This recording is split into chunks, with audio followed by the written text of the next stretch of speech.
Vibes, what's up?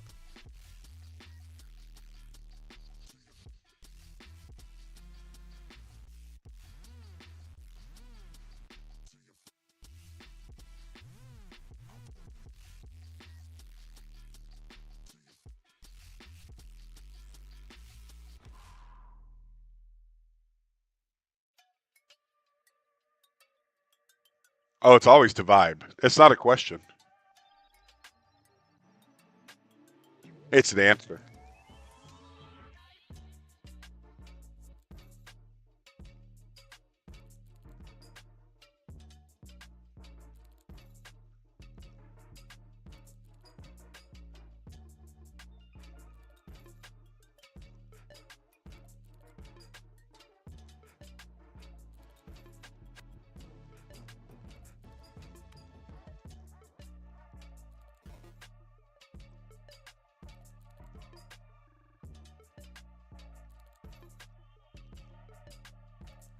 So I'm running Codex, Claude, and Open Code all on one session here. And my director here dispatches certain tasks to each one. And Open Code, I've used a big pickle, and it's great for going out and gathering information online. It's perfect.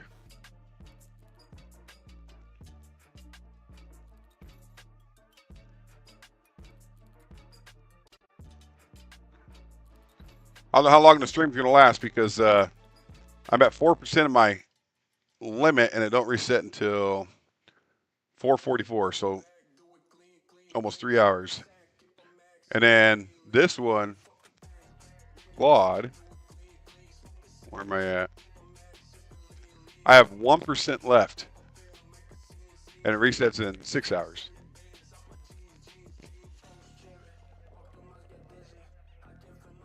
You would give the director a little face. That's actually a good idea.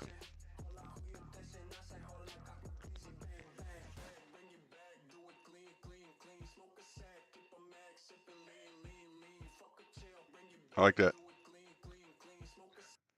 Hey, make a note or make a card on it. It doesn't have to be done right now. It's a low priority, but I would like to give the director a face. There, it's in.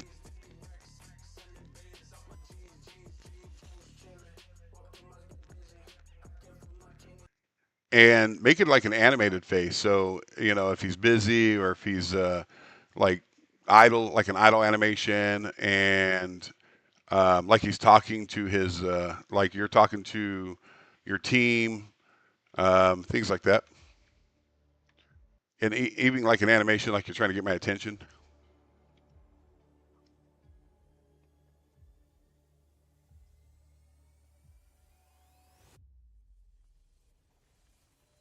There we go.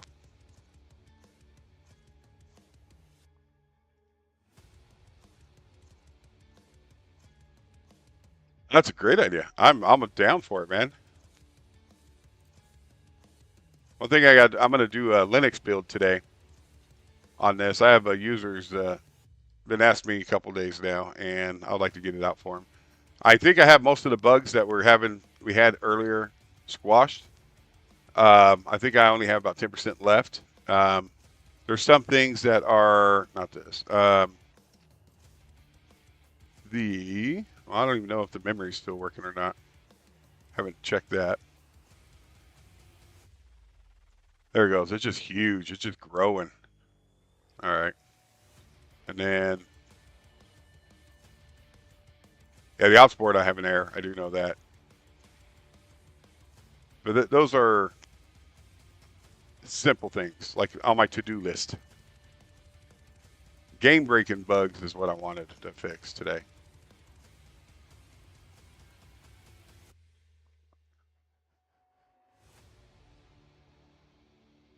I don't. I was going to spin up a VM and test it on there, and just install like a lightweight Linux.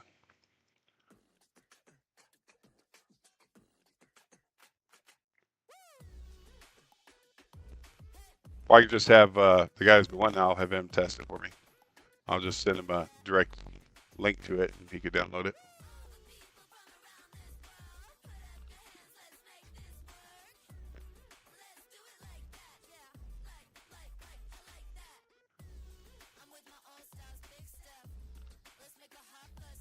This is also a bug. Every one of these should be in YOLO mode, and they're not. And it's annoying having to hold their hand.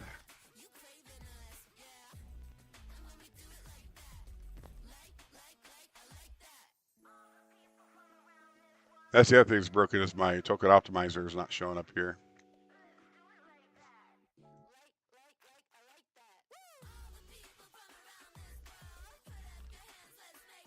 That's an issue. That's probably why the token optimizer is not working here.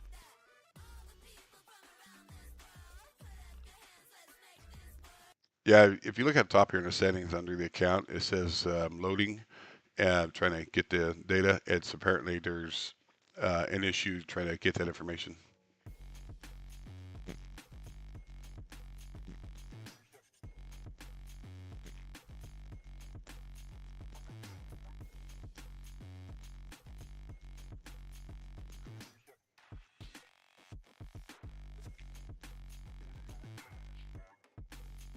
I fixed up the Discord. I added a bunch of new rooms in there and added some polls and a bunch of other stuff in here. Kind of made it more of like an official place.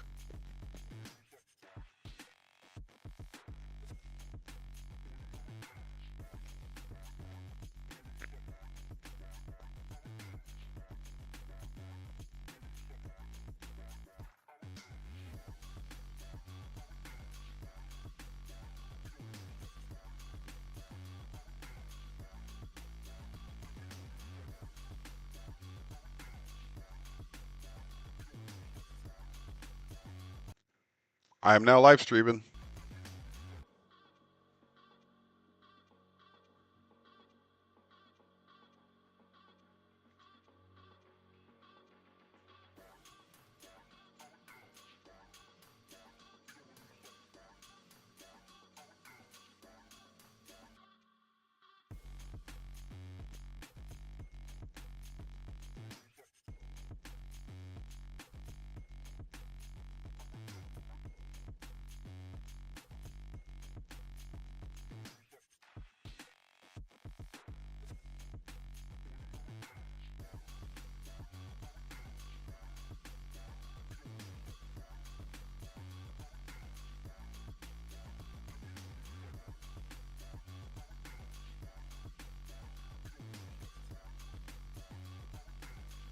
Yep, go for it.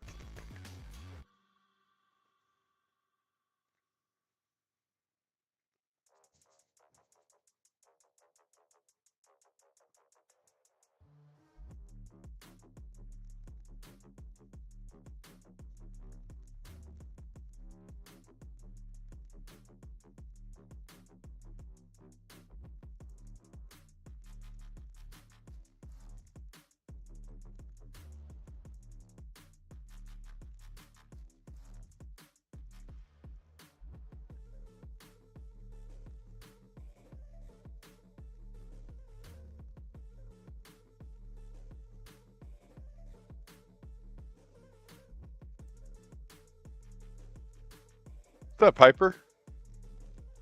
This tool that's in front of you, that's what I'm building. It's an agentic development environment. This is the website. It's forge.plyrium.com, and I am using the tool to build the tool. I'm actually very happy because the last couple days I couldn't use my tool because it was had a lot of bugs in it. So I squashed all those bugs and we're moving forward.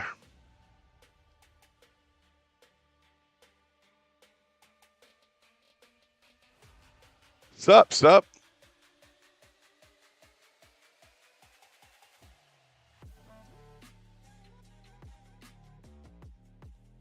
Papa, I love it.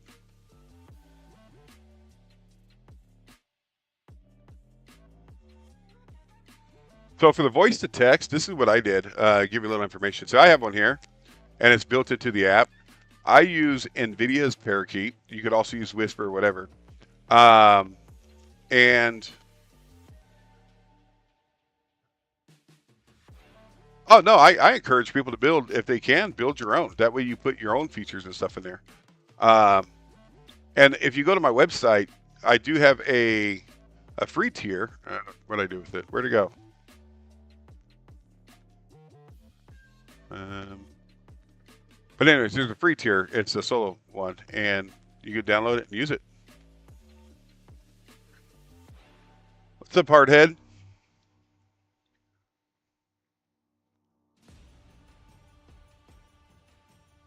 Yeah, no kidding.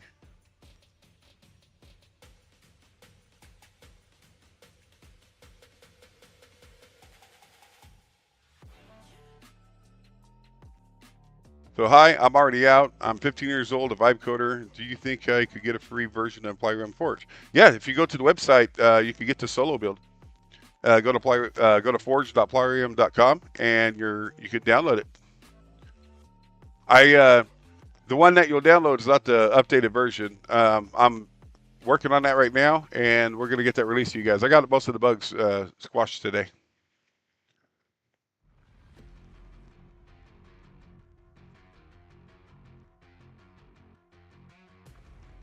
Yeah, see, that's what's great. You can use my tool and use it for free. You're more than welcome to. And believe it or not, there's a lot of free ones out there. If you're not happy with the way mine works, there's one called Paperclip. You can get that one. There's another one called Rooflow. There's a lot out there, especially GitHub, that you can use for free. So I recommend trying each one out and see which one that fits for your needs and what, it has all the features you want.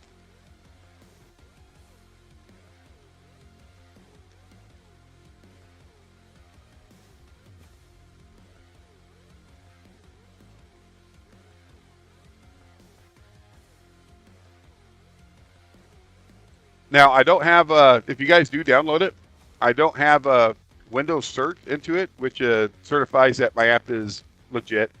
So when you download it, you'll get a warning, the Windows warning, letting you know that, hey, if you don't know what this is, don't trust it, whatever that little pop-up window is.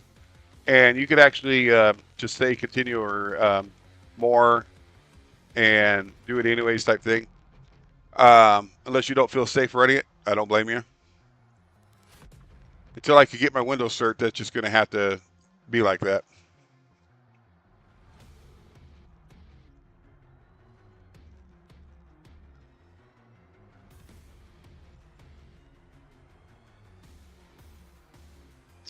So, Hyper, you said mine taking us through it. You mean talking us through? Hang on here. Does it hook into Claude Code or does it use their API? For my tool, it uses Claude Code. You can use Claude, Codex, Gemini, or OpenCode. In fact, I have an OpenCode agent right here that's running, and he's already doing research for me. And I'm using the free Big Pickle right now. So you can set up whatever AI you use. It'll run it. And each one of these you can set up differently, whatever one you want.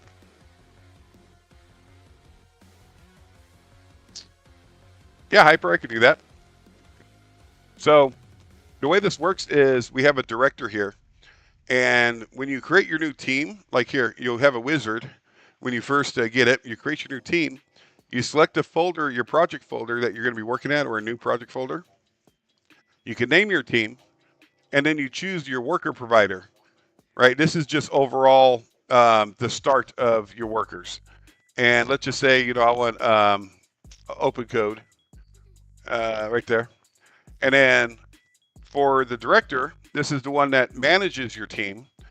You could choose what AI you want. Sometimes I like to have the smarter AI to manage the lower IQ AI, I guess.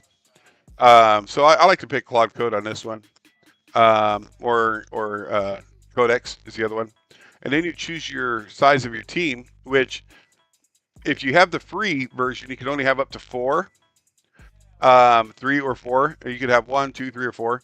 If you get the middle tier, you could have as big of a team as you want. Actually, you can even go more than 12. This is just standard. So you select your team, and you name it whatever you want, like Web Team Alpha or whatever you want to name it. Just hit next, hit launch, and it'll create the team for you.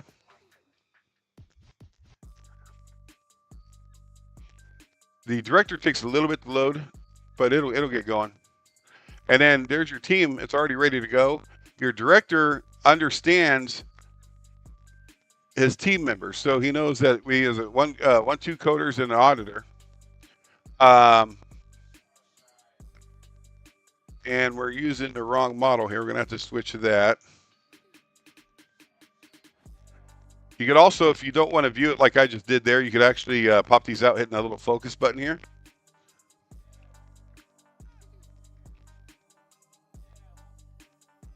And then big pickle. One more here.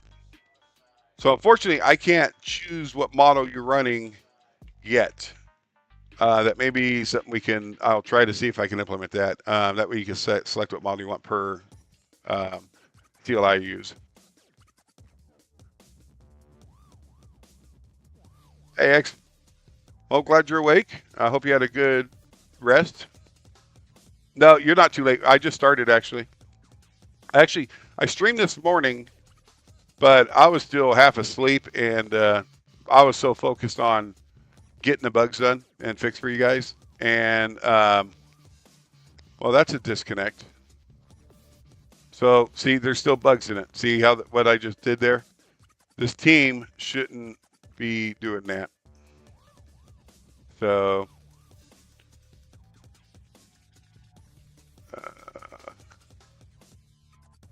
yeah, it's like locked up. But, yeah, I'm still trying to get those done for you guys. And I'm so close. I actually fixed a lot of bugs already. I'm going to close that. I'm going to close this one.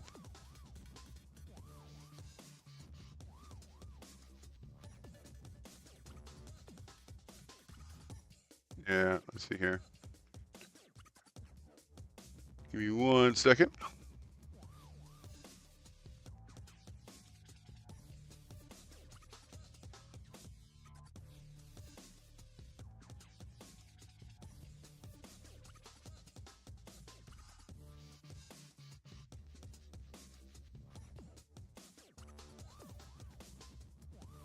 Yeah, I think so. I mean, it's not the prettiest, but there he goes. Okay, those are finally loading. And this, I want closed. There it goes. Yeah, it's just, it's buggy still. So if you do get it, get the free one. So you'll know what you're getting. Come on, change your layout. I mean, what's the point of having a layout if it's not going to work? There we go. That's bad.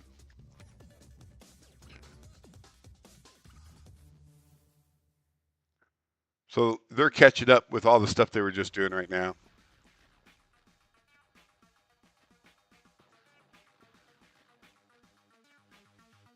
And it's probably going to eat up the rest of my time. So I don't know how long I'm going to be streaming for. With Claude, I only have 2%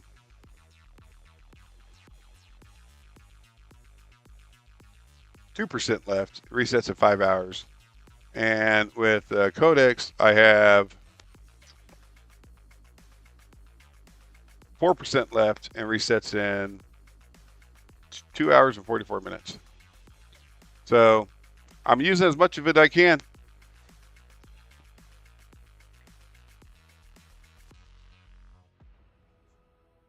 If you drop these guys, I don't need any of these. And then Coach is fine. What are you asking for? And the UI is, especially the terminals, is real ugly. Do you see how everything's just shifted over? That is not pretty. That's one of the features that I actually started working on already, is fixing the text inside here, inside the terminal.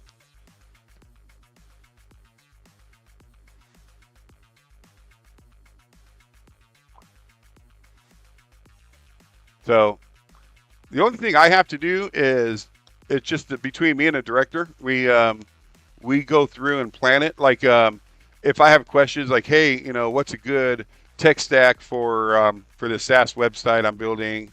I want it to be a shopping cart, whatever. And he won't do the work. What he'll do is say, yeah, I'll get that for you, pretty much. And then he'll send it off to the researcher, which that's what this is. He'll send it off to the researcher and say, hey, do this. And it's the researcher's job to find that out. And then he'll report back to him. See how this one just got done, reported back to him. Or one of them just got done. And he'll give you a full update, what's happening. In fact, that's funny. It was actually the researcher.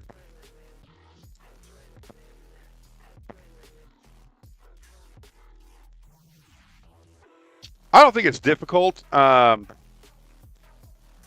think here, if I go to my settings here, you can change the font size. And if I lower it, let's see if that does anything. Let me focus and bring it back here. No, that didn't do nothing either. But I think it can be fixed. You do like you got to change the font size to do like a word wrap type thing.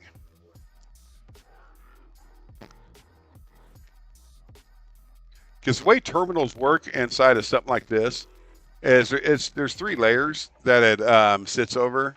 You have the node direct that connects to your terminal that's in your computer. And then from there, you have the GUI that sits over that, which that could be whatever. In this case, it's term X is what I'm using. And then all the information gets passed through those layers, and it comes back out. And the term X is what determines on how it looks. Because you have skills and workflows, so AI is smarter. They do have skills and workflows. So not there. If you go to the not file tree, skill tree, where's that? To the skills here, which there should be a bunch of skills in here. I don't know why they're not loading. It says scanning right there, and eventually you'll be able to drag and drop them.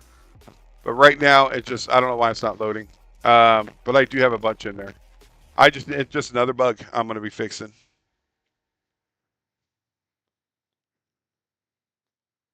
And plus, they already each role comes with their predetermined skill.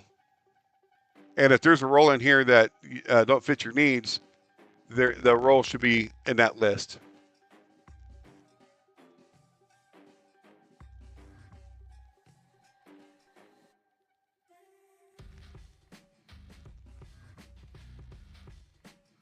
And what's neat about this is you can't see it now because the graphical interface for me is not viewable. It's the board here.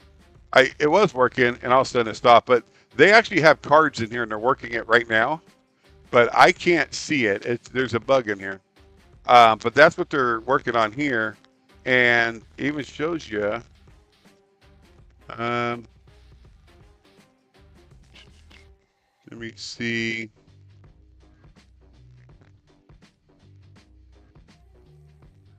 I think these are the card IDs. They may be the, no, those are the terminal IDs, the agent IDs. Does show, yeah, right here. Okay, good, yeah. So that's a card. It'll say card _01. Yeah, so that's the card. So they are working them, and they're moving them, and the director assigns them. What I've started doing is logging all errors to DB, and then I can just get Claude Code to investigate and fix the latest errors. That's a good idea. That's a really good idea. There's something I'm actually studying right now. I'm doing research on it, and there's a way that we can have the AI, like you presented a bug or an issue. It's like, hey, I'm having this issue. So the AI, what it'll do, it'll make a mock-up of that particular part of your app just by itself, and to see if they can reproduce that bug from it's not changing any code, it's just taking a copy of that portion out, and it'll run it by itself. and that way it can track the whole flow and everything's wrong with it. It's a way for it to debug itself. And I think that would be a good idea to have it built in here.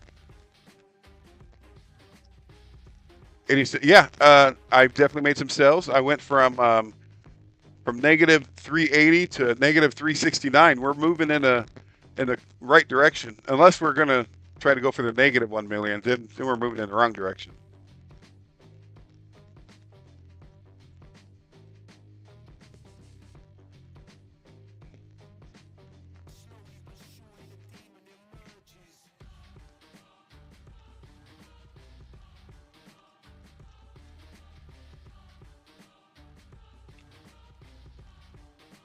Yeah, see, all this text looks good here. This actually started to fit in. It's these ones that aren't. Yeah, see, it shifts it.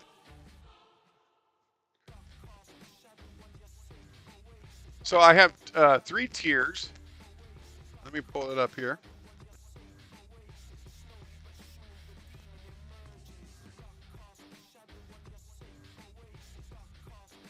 It's you go to forge.plyrium.com, and down at the bottom I have 3 tiers. You get the free. That's what most people get. You could run 4 terminals, 1 director, 1 active project, and you run 1 team. And what it doesn't include is a token optimizer.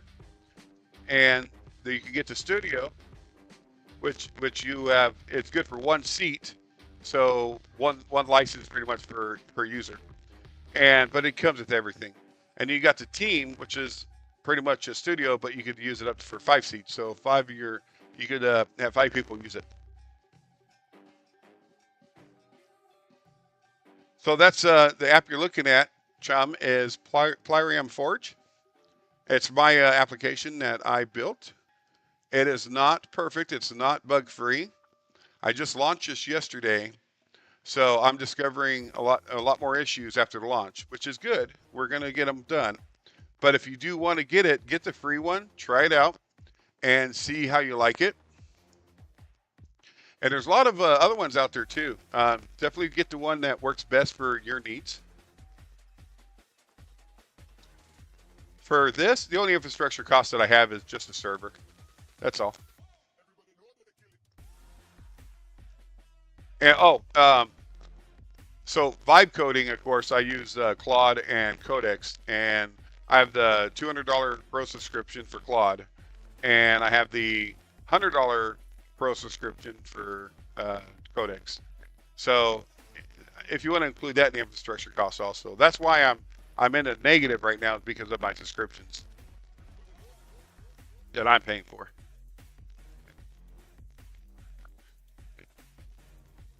But you don't have to use Claude or Codex with this. You can use you can bring your own AI. If like I have OpenAI here, and I use that all the time.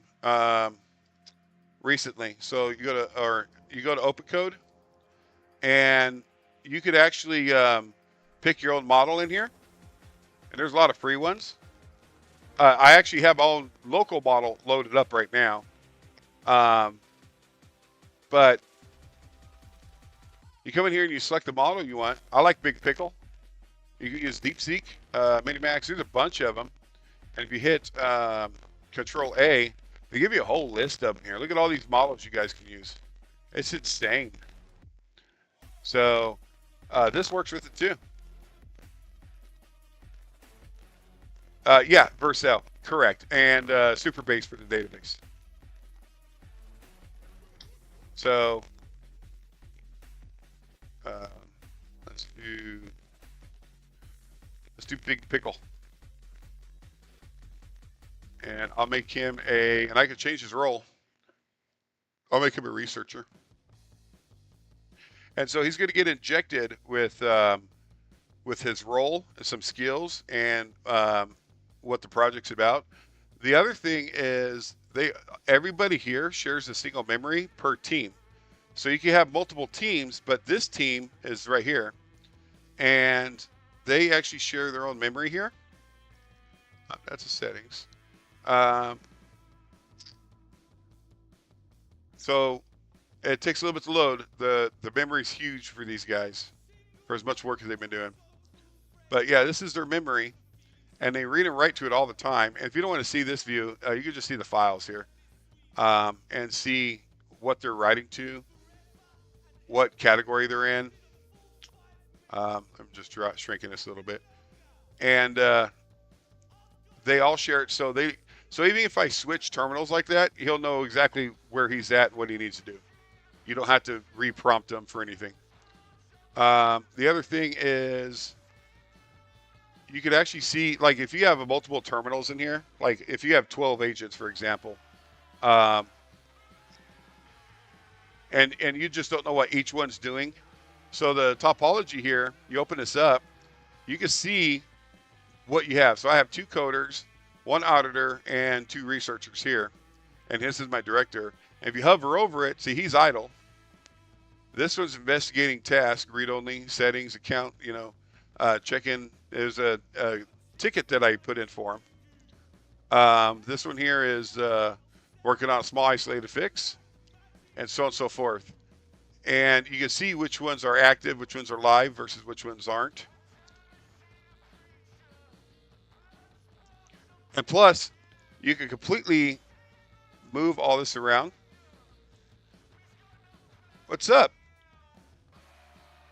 Big Gear. You know what's funny is your name is so bright for me. It's so blurry with my eyes, and I have it's just like a red streak is what it looks like on my screen here. I'll show you. I'll give you a peek here. So this is what it looks like here on my screen. Oh, that's probably not going to help you because my ugly face is in the way. Hold on. There we go. So yeah, well, it's gone now. Oh, there you are. Yeah, just a big red streak for me. I'm half blind, apparently.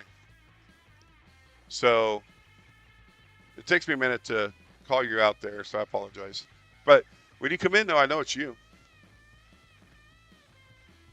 So, Chum, you're stuck with Claude CLI or CLI, can't justify paying API prices. You don't have to use API. You can use your subscription. If you have Claude $20 a month subscription, you can use this. That's what I'm doing. I have the $200 a month subscription instead of using the API. API is, it can get costly, very costly. That's why I don't like using it. So, and when they're done, they send their work back to the director, and the director will analyze it to see if there's anything else needs to be done or any other work that any other team member needs to do, and then they'll finalize it. Yeah, I have these. Okay, that's how old I am. Can't even find my glasses. Here they are. Oh, I lost the video here. There we go. So, reading glasses, just so I can see things this close.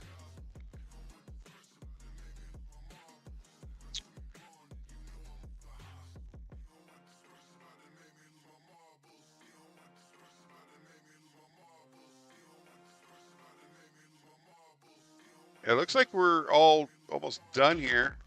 And as soon as the first coder here gets done, I should be able to rename them. That's one of the features that I wanted to make sure I get in there. Yeah. So this could be coder Jack, for instance. And if you want to personalize each one, you could do that. And Vibes gave me a great idea earlier today. And I think I'm going to go ahead and implement it. I went ahead and set the task up. It's low priority, but it's something I wouldn't mind doing. Is giving the director a face with emotions, animation. So he can, when he's talking to you or he's trying to get your attention, or he'll turn over and look at his team. Or if he's idle, he'll have idle animations. Or if you send him a dumb prompt, he'll roll his eyes. No, I'm just kidding. But I wouldn't mind doing something like that.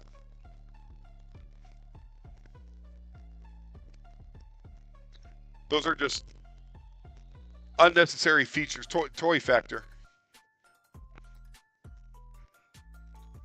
Yeah, Hyper. It was Vibes. Vibes Coder United is the one who came up with that idea. If you guys haven't yet joined the Discord, I just got done setting up the rest of it today. The link to the Discord should be in the description. Unless it's not working. It should be working now.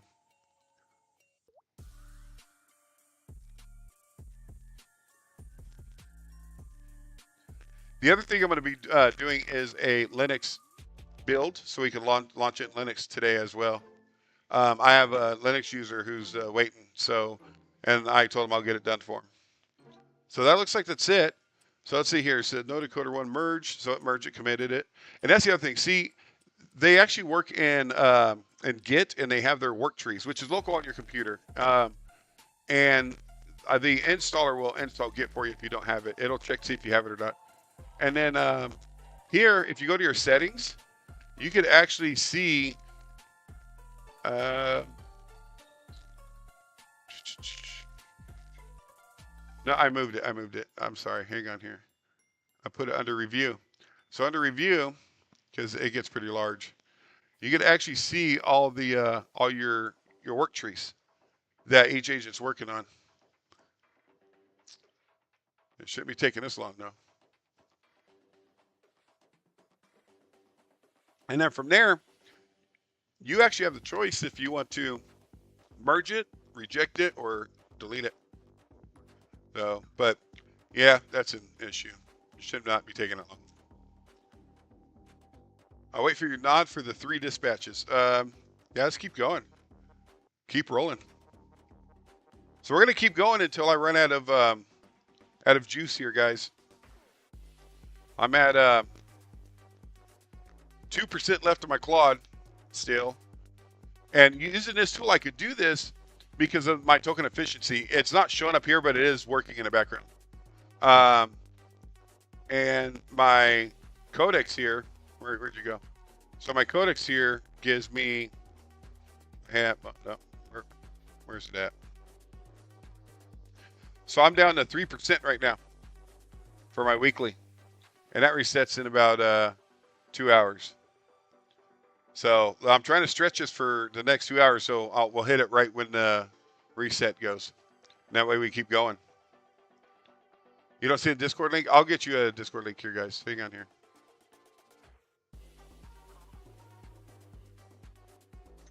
I'll hook you up.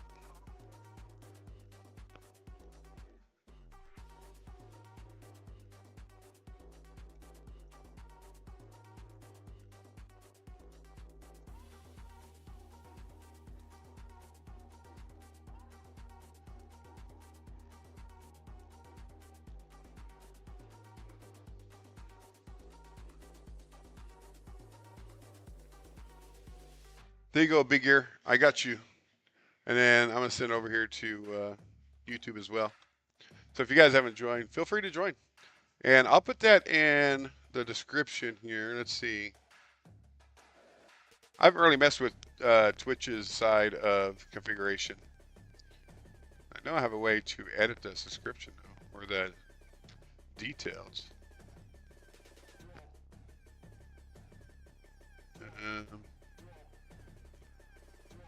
I don't see it. I'll do it later. Whatever.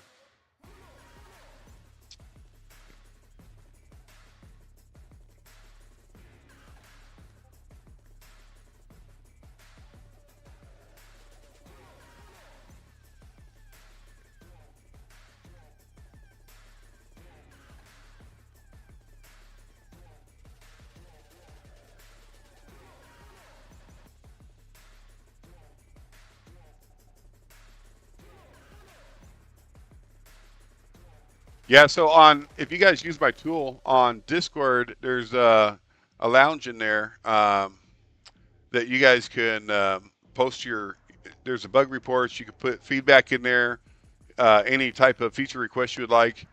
And if I'm not live streaming, I'll probably be in one of the voice rooms doing like live debugging and more engagement and interacting with you guys personally. So. And there's a place in there for showcase and any of your prompt workflows that you guys do, so you guys can share amongst each other how all that works. And I'd love to see some of the work you guys are doing for vibe coding.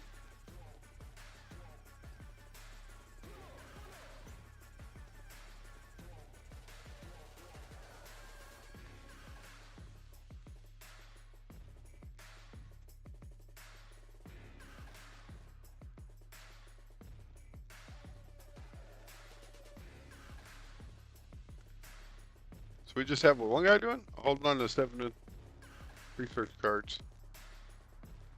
Holding on to 7 research cards to direct triage. What? What's he talking about here? You said holding on to 7 research cards until my direct triage.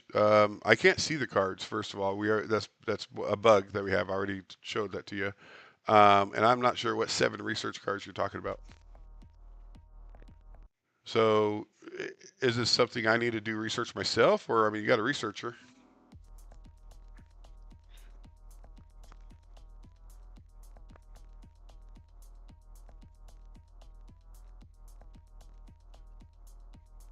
So, what gave me the idea of using a director is I see a lot of people who don't know how to prompt or say the right things to the AI, and I do that often too.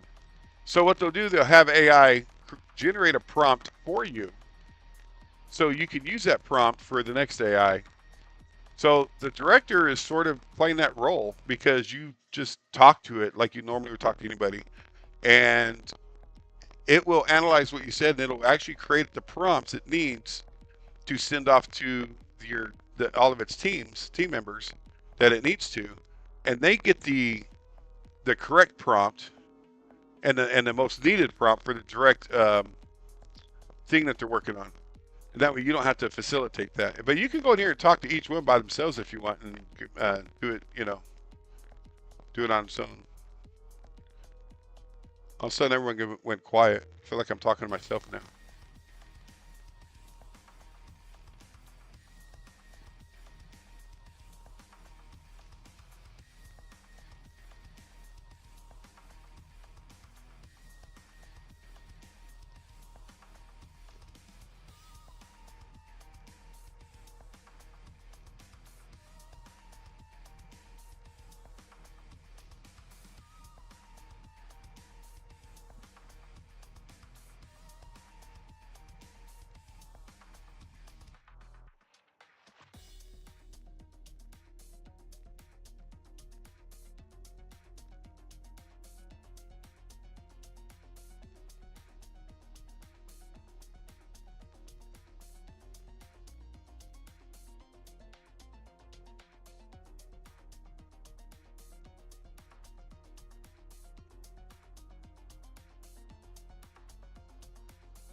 I hate their little Claude survey. They always pop up on you.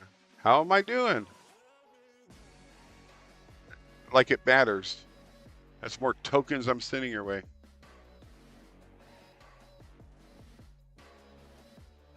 Hey, Hyper.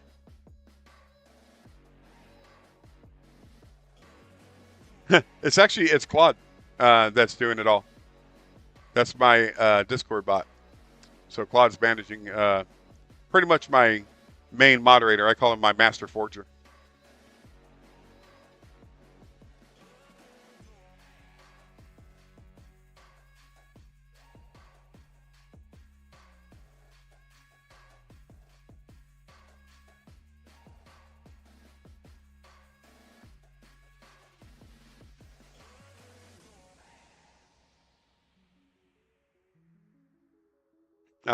You asked how I did it. It's so either if you're using Claude or Codex, there are CLIs or any CLI at that matter, or even the desktop versions of them. They you could connect a MCP server to them, which is pretty much just a JSON file, or I think Claude uses something a little different. Or not Claude, but Codex uses something different than JSON. I forgot what it was. But once you create the bot setup on the developing Discord site, you create like an API and a web URL, which is a webhook, and you put all that into that JSON file, and which is the MCP server that gets connected to your bot or your whatever AI you're using. And so when you restart it up, it's running as part of the MCP server. I'll show you here. Let's see if I can do, so show MCP status. So Discord right here. So it says unsupported, but because I built it myself in a way for this. What gave me the idea was, let me show you here. I can't take all the credit. Let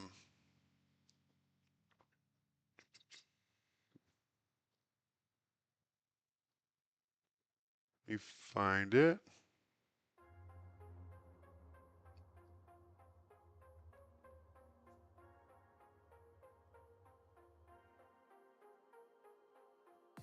So one of my followers, Quad, he actually sent me he has a Discord-MCP server that he actually built.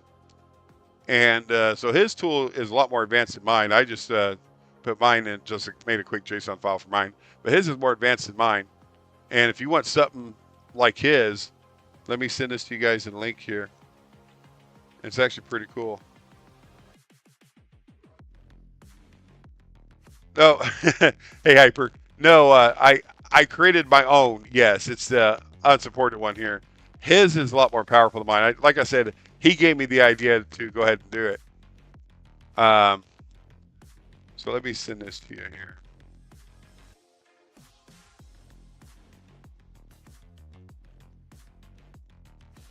So go check that out. And if you need something for your Discord, if you have a Discord channel and you need to run it, that's an awesome tool right there.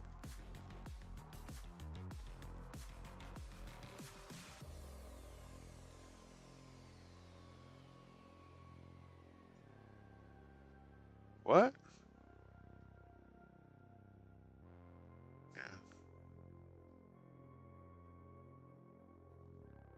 Yeah. Yeah, it's super nice. Quad there, he's actually a really good developer, and he's a vibe coder himself, and he makes some pretty cool things.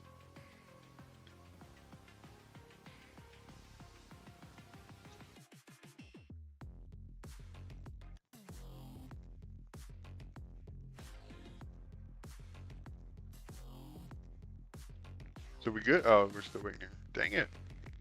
I hate babysitting these guys.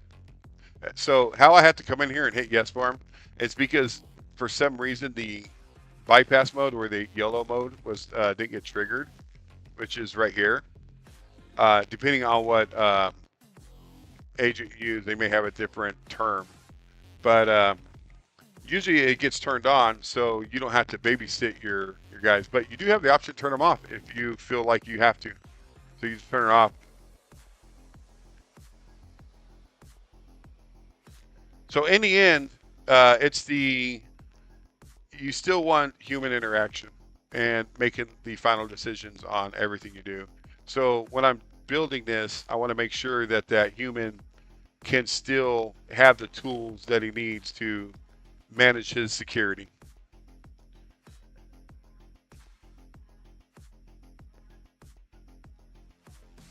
Or you know, you can oversee every step. If you like to micromanage or macromanage or let the director manage, it's up to you. It's your choice. I don't micromanage. I could care less what these guys are doing, just as long as they're doing it right. And the director here would keep them in line. That should be a cool animation, like a little hand reaches out and just whips them. That would kind of be messed up, though, wouldn't it? Maybe I shouldn't say that thing's over live.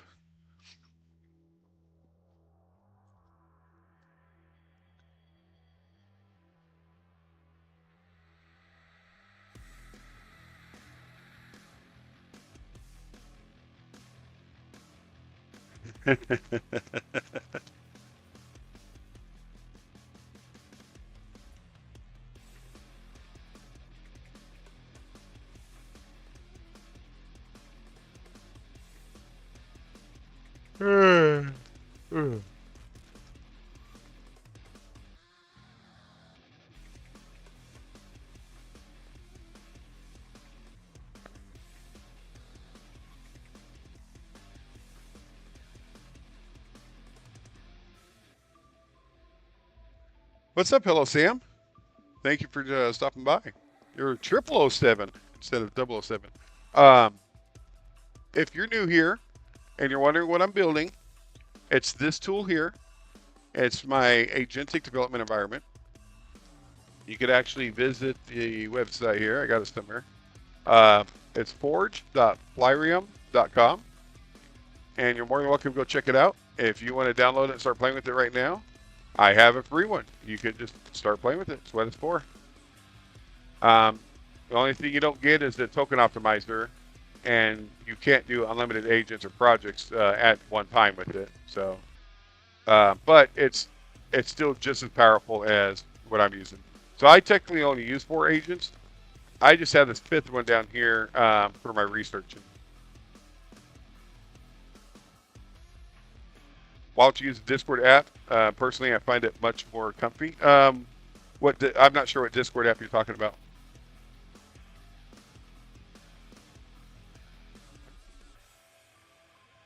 For the setting up the bot?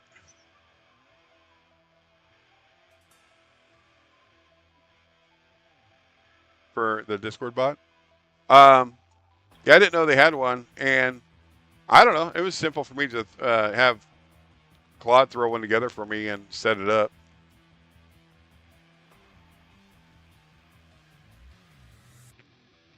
Oh, I see what you mean. Yeah, so I normally do. I just haven't had time to download it yet. Well, I say I haven't had time.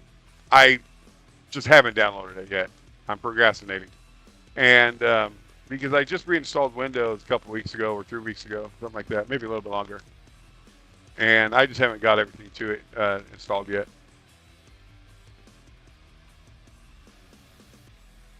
And actually, I have it on my phone. That's where I mostly use it because I could still stay in contact with you guys while I'm outside or, you know, out on the road or something. Driving down the road, highway. Just hang out with you guys.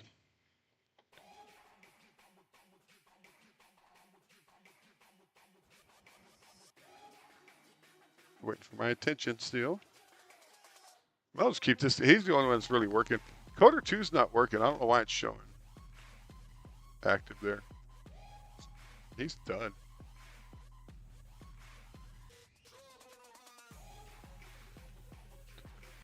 Coder 2's been done. If you're waiting for him, He's just sitting there. You want me to copy and paste his output for you? That was one of the bugs I had earlier. You couldn't copy or paste any of this stuff. And I went ahead and got that fixed. No need to paste. If you say they're free, I'll just force paste it. Oh, okay. You got the tool. There you go. Wow. He's like, listen here. See, he's cracking the whip to him right now. He's like, you don't need to take care of it. I got it. Is it something like Paperclip? It's a little bit like Paperclip. There's several, like I said, there's several out there for free, and there's a lot of paid for ones out there. And what I tell everybody is, you go through each one and find the one that works for you. Why mine is why I believe in my product and why I built mine is because I have built-in token efficiency, which is the banner here that shows it to you is not working, but the tools are working. And a great example is I've been stuck on. I've been on 3% for the last since I've been started live stream, and now I've been on 2% since I started the live stream, and I'm still on 2%, and it resets in 5 hours. And with my codecs, I've been stuck on 3% here. So, and that resets in 1 hour. And this just gives you an idea. Like I'm running every single one, all 4 of these are codecs. This is Claude, and this is open code. And my token efficiency is where I can run multiple agents at a much lower rate than what those other tools will give you. And on top of that, you don't have to manage your team. You have a director that can do it for you. And there's one called Ruffalo that's out there that does the same thing as mine, but it doesn't give you the GUI graphical interface. It's all inside the CLI. I went ahead and investigated it today to see exactly what it was. But yeah, it still works though. But mine is not bug free. It is still very immature at this point, and there's still a lot of things that need to be worked on.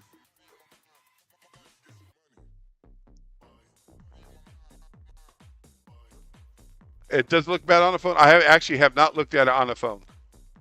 Let me take a look here.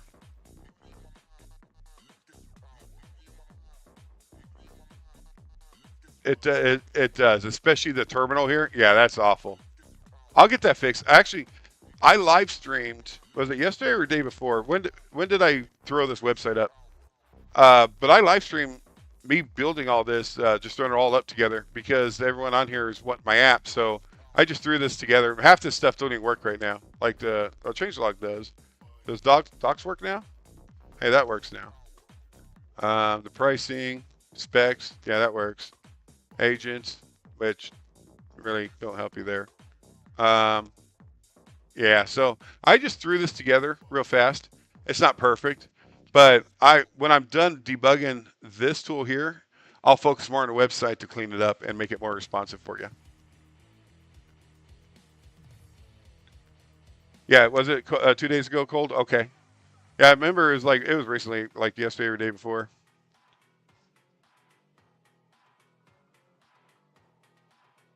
I just wanted a place to launch it for you guys, and so I threw it all together. I'll tell you what I did do. So this is why you don't, when you launch or before you launch, you have to test everything. And I use Stripe as my payment processing.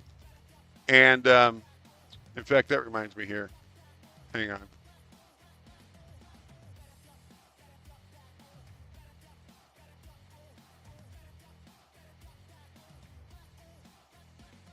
Okay, that's what happened. So I use Stripe for my payment processing. It's if you're not familiar, it's a third-party payment system. They're very they're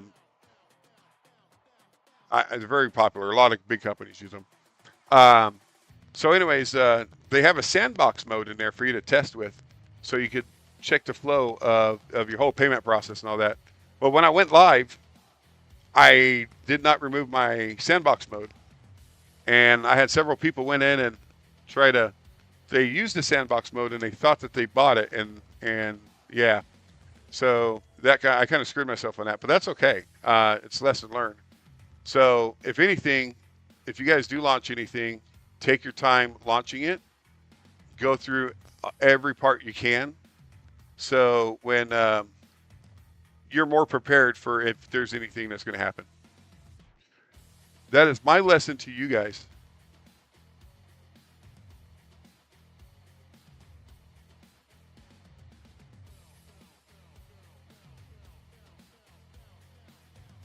So I had to send an apology letter to all of them.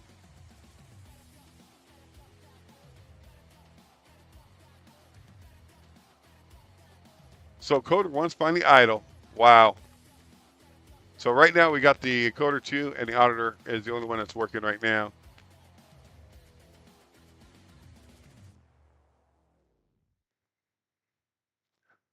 I'm so happy to be using my tool.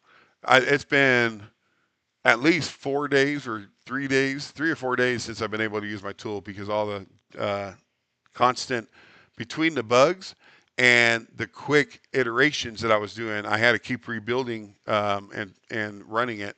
So I couldn't just do it in this. So like right now, I'm creating like a whole bunch of tickets for all these bugs, and they're working them, and it's a lot easier this way. And then they'll merge them all together at the end, and then I'll do a final build. Can you tell me more about you? Like, what's your background? Are you coming from a tech background? I am. I am a 365 architect. I work in the Microsoft cloud. I work for a big company and I manage their whole cloud infrastructure. I've been doing that for 20 years now, and I still do that. That's my background. Um, when it comes to this kind of stuff, it's more of a passion um, or a hobby. I really enjoy developing coding, and plus, I'm into physics. I I've actually have published papers out there on especially like a quantum physics and um, time space physics. I actually have several several research papers on that I've published, and I'm an independent researcher, not a scientist or anything.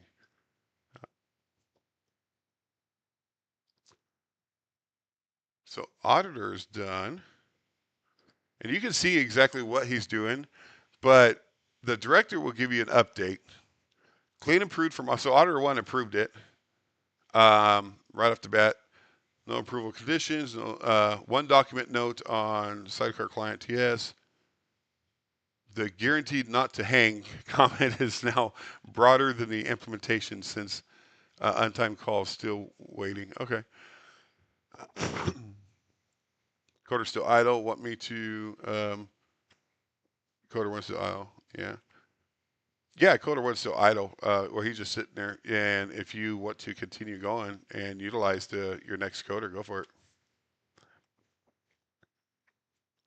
I I don't have a major. I never went to college. I don't have any certificates, and I actually dropped out of high school when I was younger. But I ended up getting my GED. I am actually self-taught, and I've gotten lucky through my life when it comes to my career path. And I just absorb information, and that second one, I'm able to learn new tasks, new skills. Even to this day, I'm still constantly learning. I just absorb it like a sponge. And yeah, I mean, I used to work for Bridgestone, the tire company, the headquarters, and that's where I actually started my career path. And then from there, I branched out to bigger and better things. How old am I? I'm 25. No, I'm just kidding. I am. How old am I? 47. Yeah, 47. I'll be right back, guys.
I'm back, and my music stopped on you guys. I'm sorry. I bet you're sitting there like, this is boring. All right.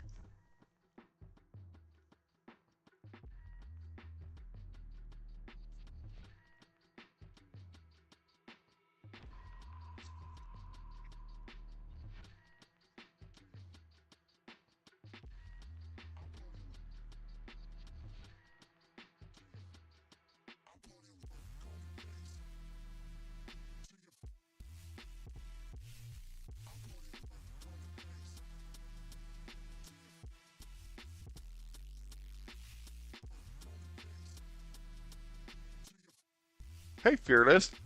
If you can see, I got most of the bugs squashed that was the game breaking for you guys. So I'm going to be releasing this here soon.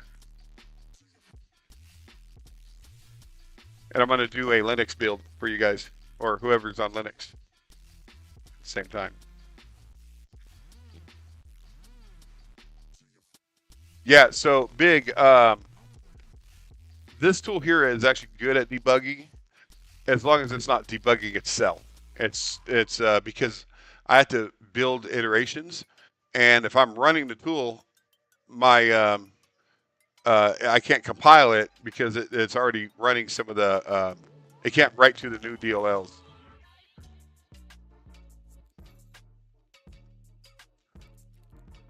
But this tool here is really good at debugging, and it's going to be a feature that I'm going to have.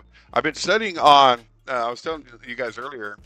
I was studying on some different ways for debugging, how AI could do debugging, and just one method I'm going to try implementing it in here. And what it does is, let's just say there's a feature that's not working. Like right now, I can't rename the team. I could come up here and let's see here. So I could double click it. Oh, now I can. Yeah, that works now. But I was having issues with it. But let's just say that feature wasn't working. I could actually just make just a little side project with just that feature in it with the same logic behind it that I've already implemented in here, and it'll run tests to see the root cause of why it's not working just by itself. And it strips out the components it needs and just tests the components by itself without the whole tool. Yeah, I think it's super cool too. So I'm going to see if I can implement that. Just one suggestion: can you work the UI a little bit? I know this looks like kind of too serious, like rocket science kind of thing. You make it a little minimal. Yes.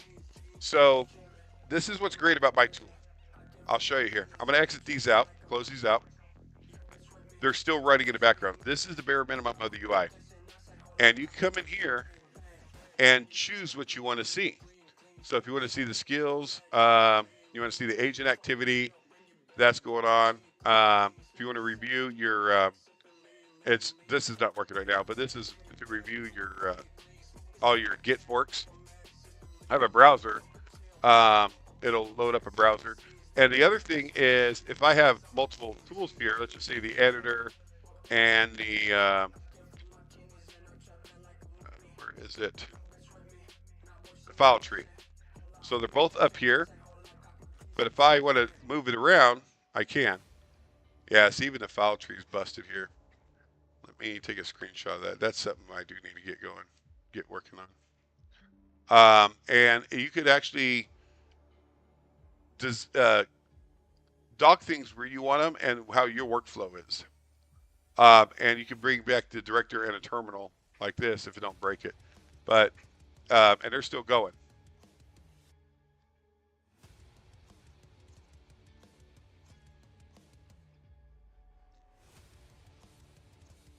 Yeah, so here's another bug I found. The file tree is getting this error.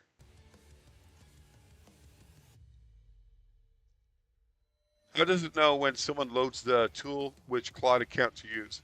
When you first start it up and you create the team, you choose what worker you want to, what agent you want to use for your workforce. So either Claude, Codex, Gemini, or OpenCode. And then for your director, you could also choose. And then, of course, the size of your team here.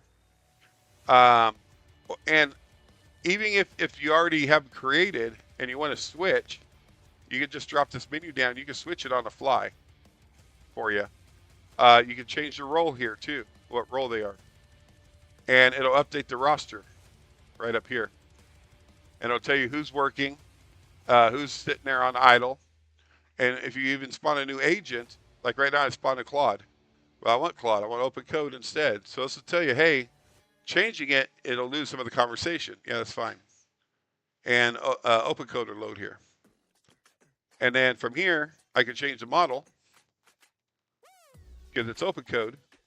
And I'm going to use Big Pickle or whatever AI, free AI you want to use. And I want him to be a QA. And if you watch up here, here's the new QA right here in the roster.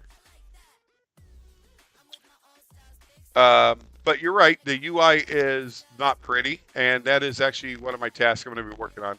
There needs to be more distinction between each terminal. There has to be a better padding between each one. The header bar is god-awful, and I'm going to be changing that. Yeah, but how is it logging into those? I'm not understanding the question. How is it logging into? How is it? These are, each one of these is its own terminal. Like, no different than this, your Windows terminal. And you can have as many of these as you want, right? So it's kind of built into the desktop itself. That's all it is. They're just terminals.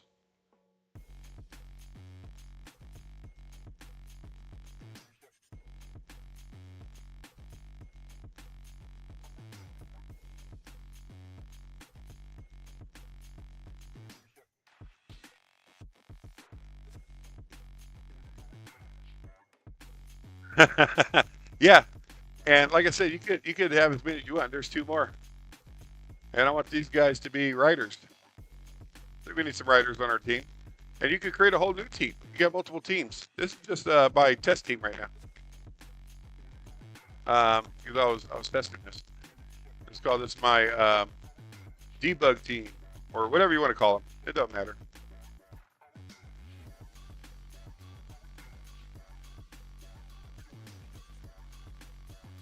But I'll get rid of my writers. That's too squishy. And you could you could actually come here and change the layout a little bit if it's not some. It tries to fit what it can, depending on the layout you pick. But there is a size limitation on your terminals here, because you can really squish them. So for a view like this, stacking like that, well, not like that. Doing this one, it stacks it nice and pretty for you.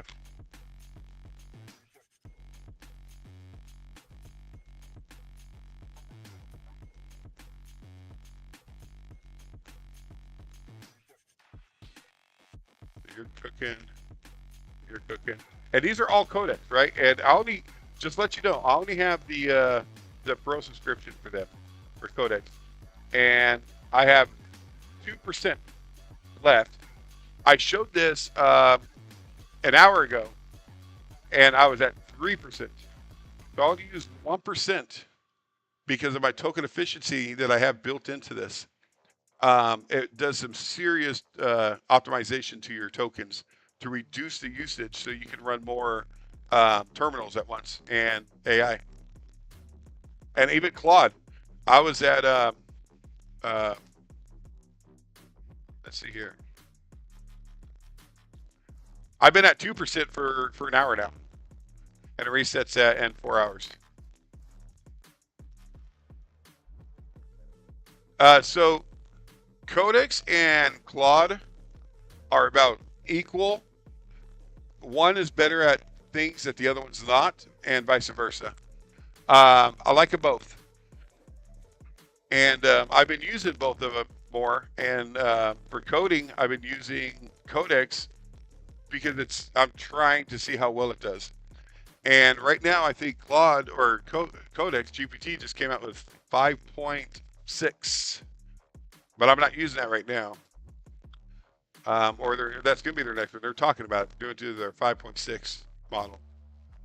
Of course, I don't have it, but and supposedly that's way better than Claude, according to them. How many days it took to build the software? I started this software. What day am I on my stream here? My day 9, so 9 days ago, pretty much. 10. Okay, 10 days ago is when I started this.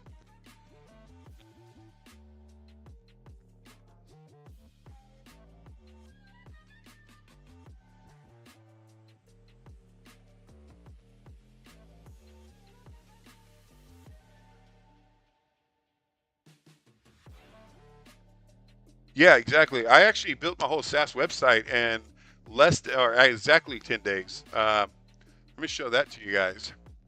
And this is also a part of my my project.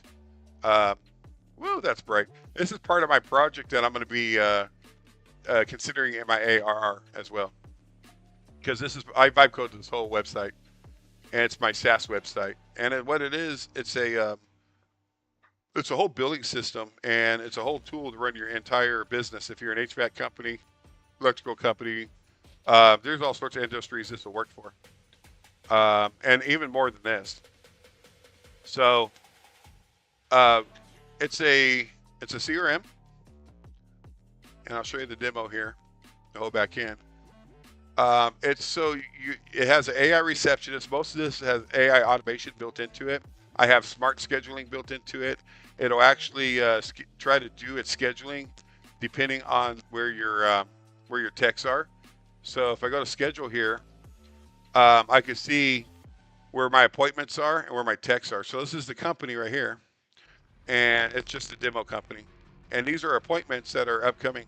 So the smart scheduling, what it'll do, it'll see where the techs are and the time that they're in that area, and it'll try scheduling you to that tech around your area, that your tech will be in your area. It tries to group them into neighborhoods, and it does good pattern recognition to determine that. Thanks, Big.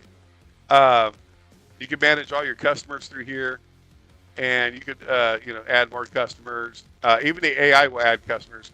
If you go back to see it running here, and you call that number, it's the AI receptionist to my demo company, and she sounds really good and almost human-like. In fact, if most people wouldn't even know she's AI. And you can set her up to either automate fully, or you could go, if you go to communications here, go to receptionist, you could actually pause receptionist if you have one for your company already. You can tell it what hours to answer, and you set your hours and stuff for your company. There's a whole settings in here. She could do bilingual. She could do multiple languages. Right now, I only have her set to English or Spanish for bilingual. You could rename her. This is the greeting for your company. And there's a wizard in here that'll understand what your company is, and it'll build a whole script for your entire company, what you offer, and it'll tailor it towards your personalized information for your company. So if customers are asking questions, like, hey, I got a leak, I'm spraying water all over the place, she'll actually be like, oh, let's actually get your water shut off right now.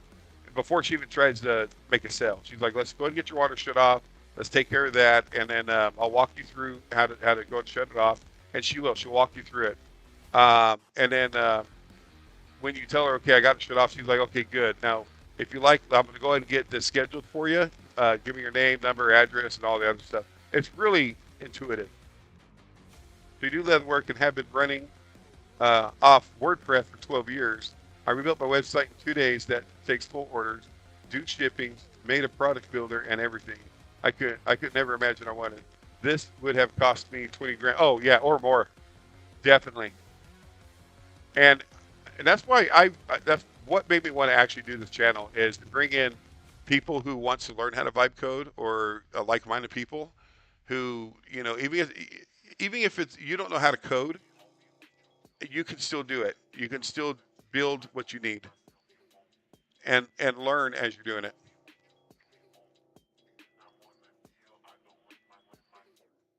And that's why I got my whole Discord as well.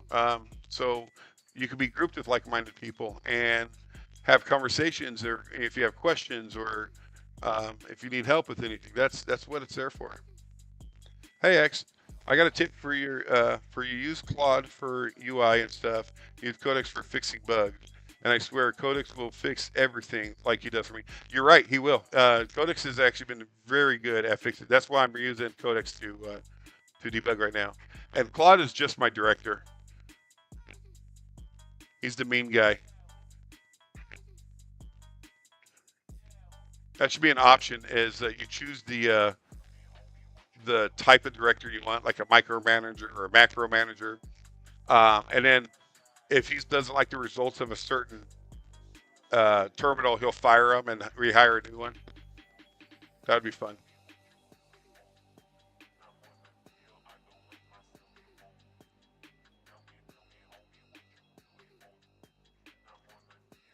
Hey, Big, are you okay sharing me your website and I can show it to everybody here on the stream, or is it too is it more personal or private in your local area? And if that's the case, I completely understand.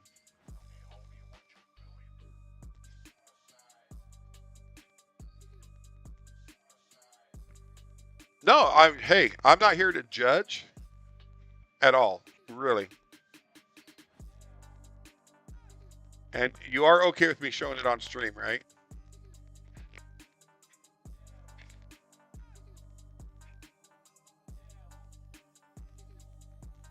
Okay. So it's called firehelmetsshields.com. Ah, so this is the type of work you do right here then. That's impressive.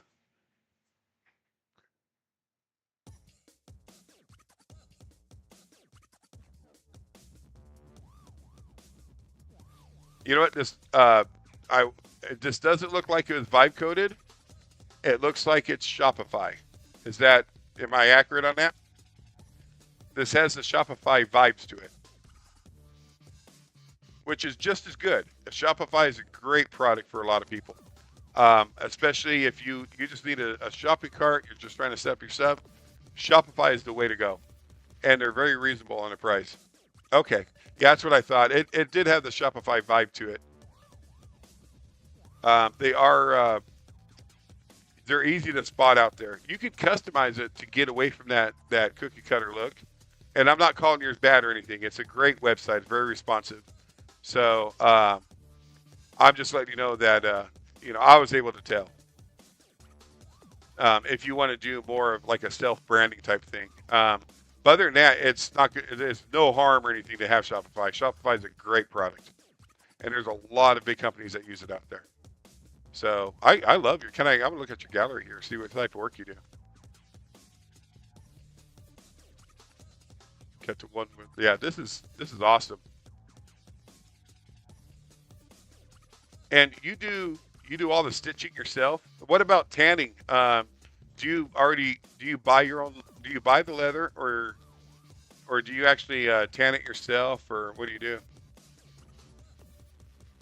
Oh, you're saying it was all vibe coded. It wasn't. It's not Shopify. Oh, that's more impressive then. If this was all vibe coded, I am really impressed then. So you buy the leather, okay? Yeah, I like that. I like that old leather look like this.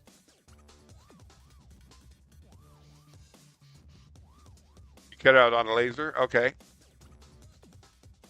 That actually makes sense. I think the laser misfired on this one. Now that's actually a good picture showing that you have real firefighters out there in the field, in the fires, and your product is holding up to the heat, to the fires and everything else. It just like, yeah, we're good. That's awesome.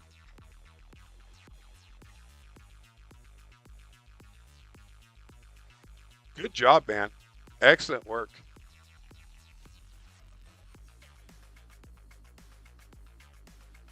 And honestly, your prices are really good, really reasonable. Okay, so these are your blanks here. This is what you cut out with your laser. Okay. And is it, if you don't mind me asking, are you doing well with it? Are you getting a lot of conversions?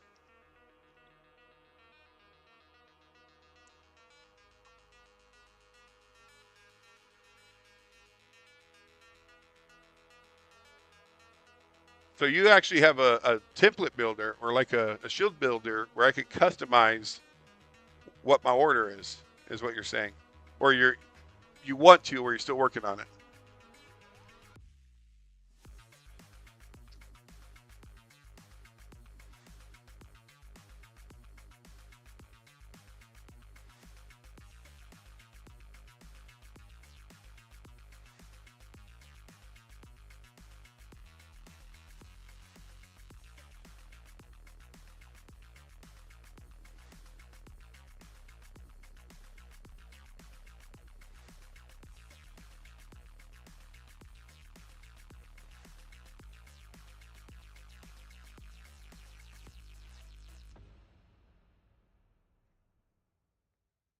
Yeah, this website is awful. It needs a lot of work, but I'll get to it.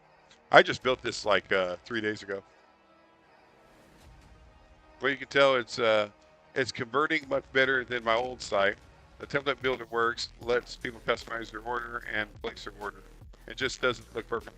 You actually have a unique niche there, which especially with the firefighters. Firefighters love personalized gear.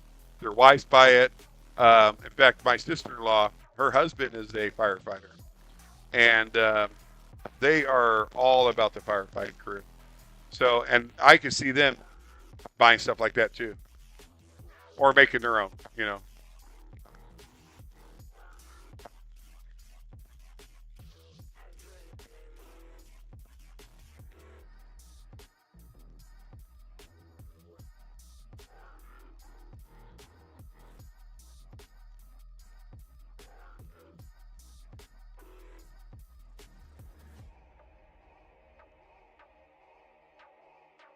I think we're getting closer to the end of the bug run here,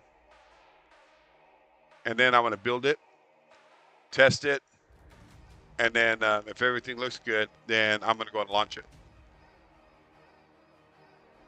Oh, you're a firefighter captain. Okay, retiring soon. You'll be becoming a vibecoding captain. That's amazing. That is such hard work. So my brother-in-law, he actually started off as a hotshot, and he would go out to the wildfires, and they would just drop him off and stuff. And it's real dangerous work. But that's how he started. And of course, on the side, he did a lot of volunteer firefighting. But now it's a full-time career for him, and he's loving it.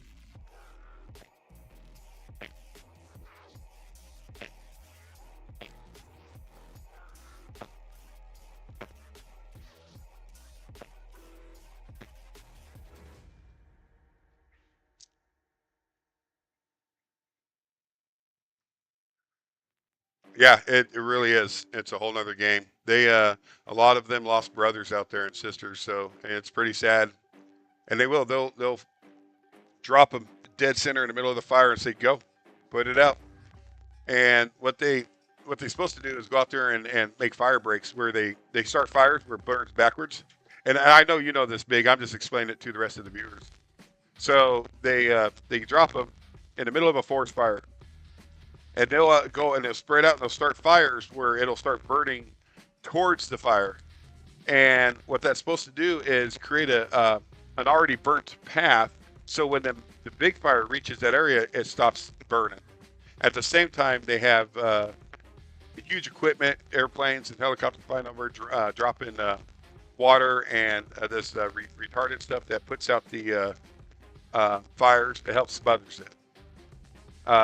That's actually what puts out fires. It's not water don't put out fire. Just cut the oxygen off. That's why you smother it. But anyways, that's the other that they do fire breaks on them. Did I watch Windover Productions? He did a big video on this. No, I haven't. I've never even heard of it. Windover Productions. I have to check that out. I would say yes. Nowadays, not only do firefighters use drones, I've seen SWAT teams using drones, the police department using drones. It is such a big game changer for all of them. It's amazing what drones can do because they get a bird's eye view, their whole surrounding, and they can evaluate the situation a lot in a safer manner. Very fascinating. Yeah, so much safer. It is. It's a lot safer. Because that's actually what's killed a lot of firefighters is the unknown. They get put in a situation where I've seen where fires, they think they're safe in this area, but the fire's wrapping around them like this, and then it'll start burning in towards them, and they don't realize it until the last minute. That's actually the number one killer for them out in forest fires is how they can wrap around the whole team and it'll just burn towards them. It's so sad. Everyone uses drones now. Some departments deploy them automatically, so we know what we are dealing with when we get there. They streams directly to the tablets. Yeah, it's so cool. It's real cool technology, and it's especially for firefighters. It's a must-have tool.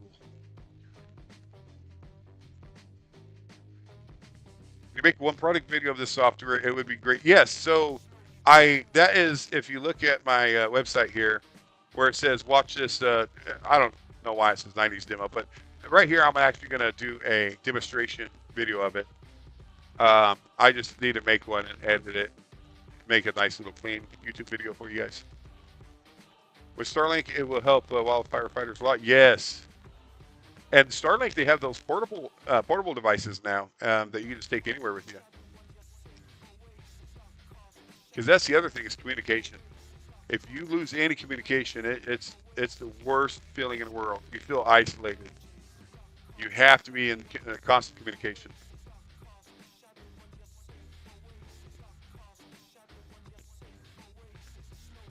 So it should be great to show off an entire form sign up to setting up workers to everything if you show the entire workflow one time. Yes, when I'm not YouTubing or streaming to you guys, I'll sit down.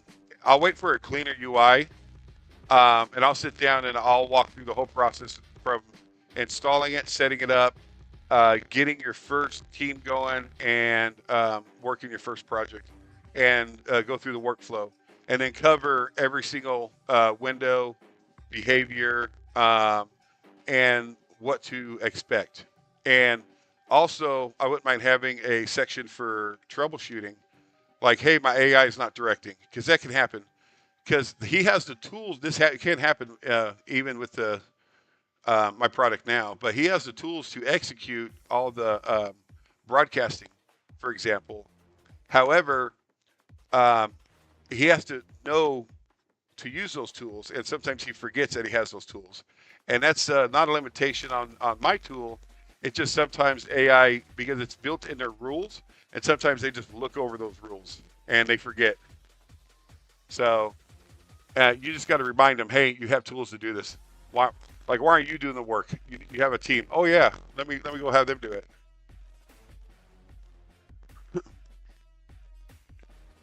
You just build your CRM site, right? No, I did not. I built this for my CRM site. When I built my CRM site, I lost it now. I got way too many things open.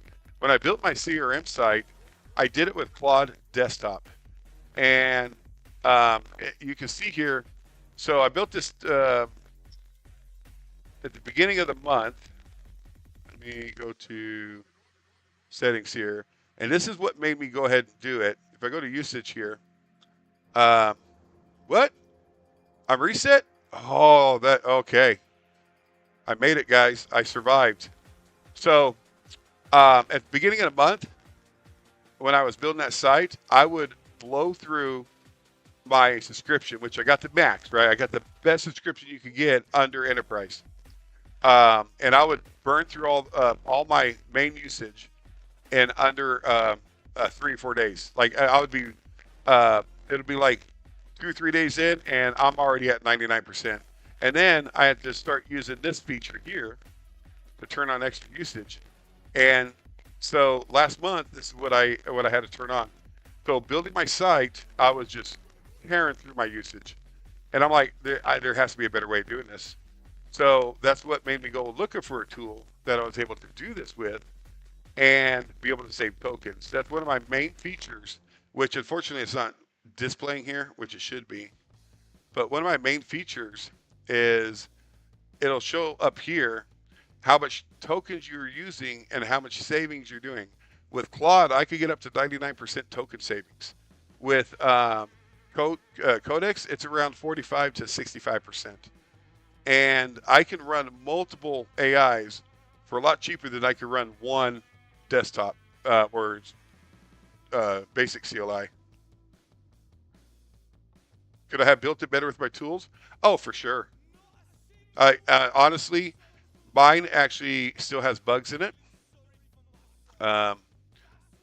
And if I go to here and go to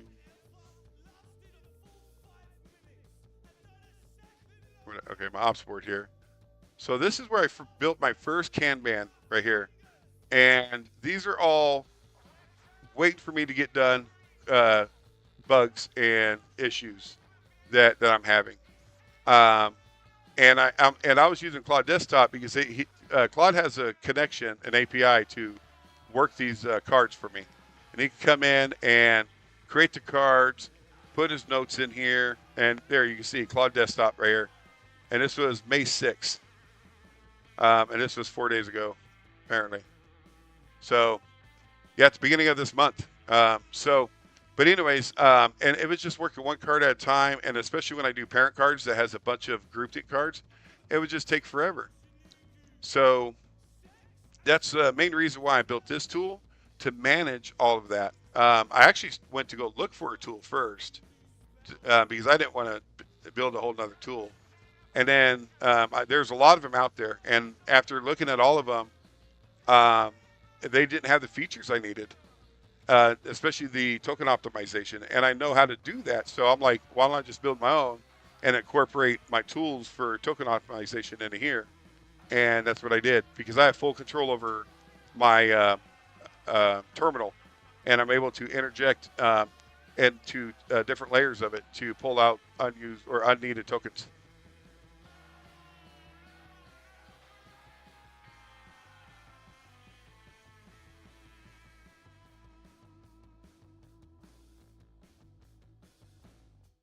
What app are you? You're not talking about this one, right, Luke? Because you've seen this one before. This is the tool I've been working on. So the last couple days, I think, and that's probably where the disconnect is. The last couple days, this has been broken, and I had to use Claude Desktop to help me iterate through the problems real fast. And now I'm to the point where I can actually use the tool to work on itself. And that's what I'm so excited for this, because I've been chewing through my tokens using the Claude Desktop, trying to get this fixed, and now it's a game changer. Hey brother, you got great ideas for me. I want to vibe code to you. I need ideas so I can make really good money. So what I always tell people is you have to find a niche that's wanted or needed. And honestly, the niches that aren't saturated right now are the boring ones, the ones that you wouldn't even think about because they're so boring. But those are the ones that are in higher demand. They're just not visible right now because there's not a lot of saturation in it. So when you discover that one niche, right now with AI, to get your foot in the door, you want to actually work with automation. Automation is the #1 thing that's going to be hit in the future. And AI is the way to automate a lot of things nowadays. I set up my whole Discord server today with AI. I'm like, hey, do this for me, and it did it. It was all automated. So that's going to be, if you could find out areas that can be automated that can help save companies money, and they can reuse their tools with yours. That's where the money's at. That's the ideas you need to look for. I want to ask, how did you end up using my MCP server for that? Okay, so I didn't use yours. I saw yours, but I'm like, it's just a JSON file, and I went ahead and hooked it up to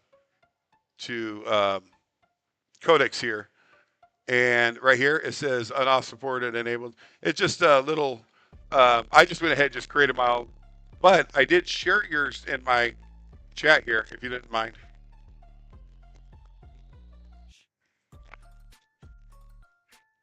Because there's someone asking me how I did it, and I told them about yours and where to get it. So I hope you don't mind.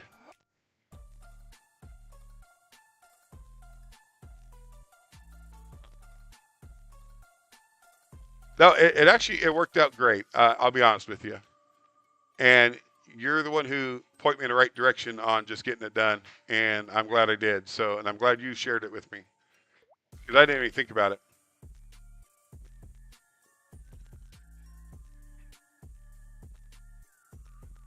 Cloud Code actually has recommended me my MCP server to other users before, and they joined my server because of it.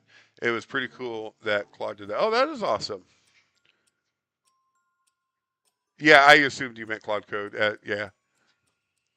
What do you mean Open Claude did that for you? No, I was kidding.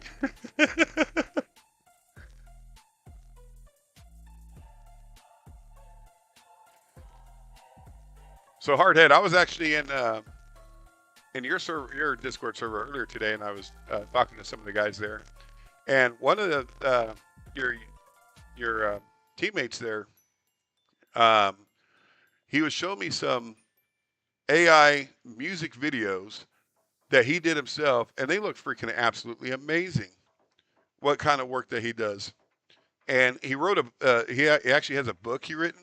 It's on Amazon right now, and you guys got some really intelligent guys in your Discord. I just want you to know that.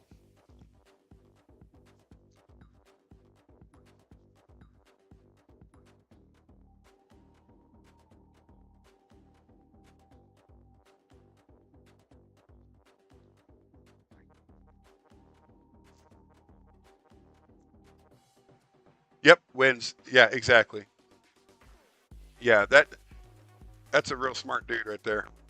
I mean, even like I was talking to Bob and the other guys, they're all smart, all geniuses in their own right. Yeah, he has a unique mind. It's he thinks differently, and he is out there. What he sees to him, it's like natural. But if you actually saw what he does, what he written about, it'll blow your mind. It's like, where do you even come up with this stuff? It's just amazing, and he's really good at it.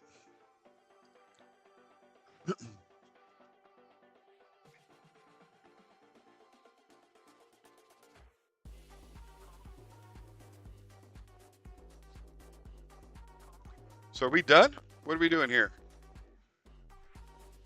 So they're all on idle now. What are you doing to my environmental paths here?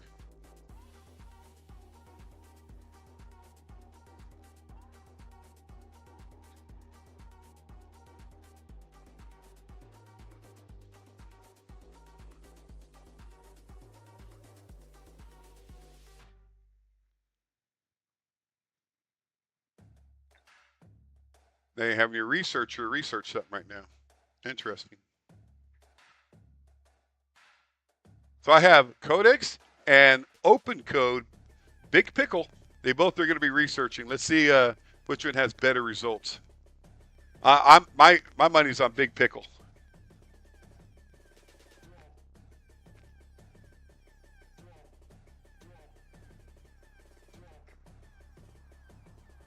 You know what their mascot should be is Kermit the Frog.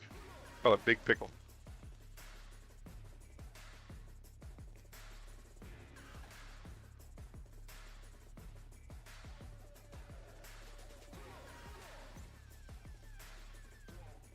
Big Pickle is really a pickle. Yeah, I actually been using it for researching. I don't trust it enough to code my apps yet, but what I want to do, I actually when I'm at a resting state that I'm not focused on this product, I actually want to do a full session and build something from the ground up with open code only and free AI and using my tool here. And I want to see what kind of results I get out of it. And I want to live stream that, and that way people can understand and see the either limitations or the opportunity that this tool could provide them.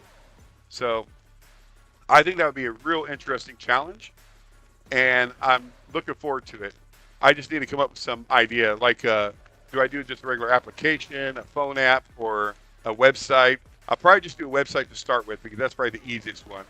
And then I would say uh, like a smaller application, a desktop app would be the next tier up, and iOS app or Android app would probably be the highest tier. Maybe, I don't know. We'll see. I guess it depends on what I'm building. Like if I build a simple SaaS website with nothing but open code, designing it and everything, I think that would be a fun challenge.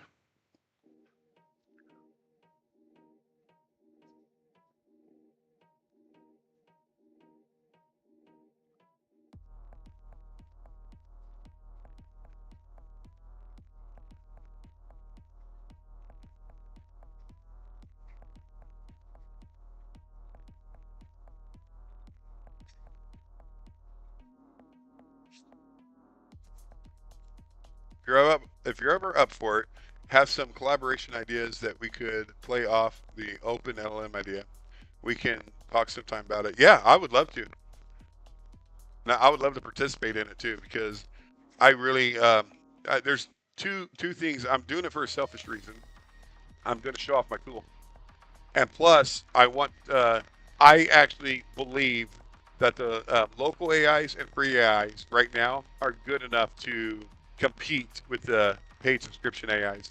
If there is a good workflow for them, and that's what I'm hoping to get my tool up to is designing a way that they have a really good workflow and communication to be able to facilitate that whole design from start to finish.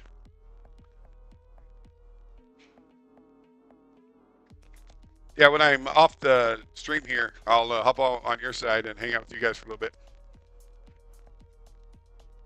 If anything, it's a great place to get some wild stories.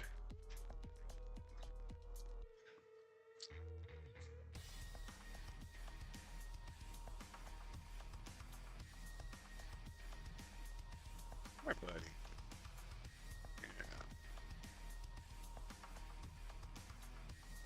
Yeah. He wants me to go play ball with him. Oh, I'm sure you'll be there. If not you, someone will be, I'm sure.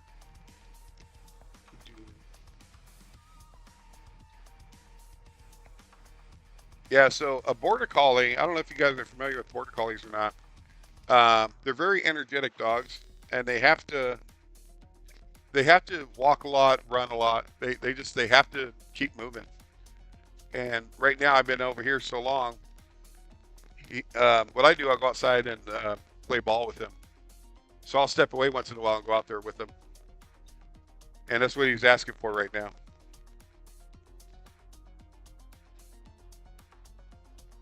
All right, here, hopped up. I'll be out there in just a second, buddy. Here, get your ball. Get your ball. Let me see it. This is his ball. Just a regular tennis ball. And he absolutely loves it. But not in the house.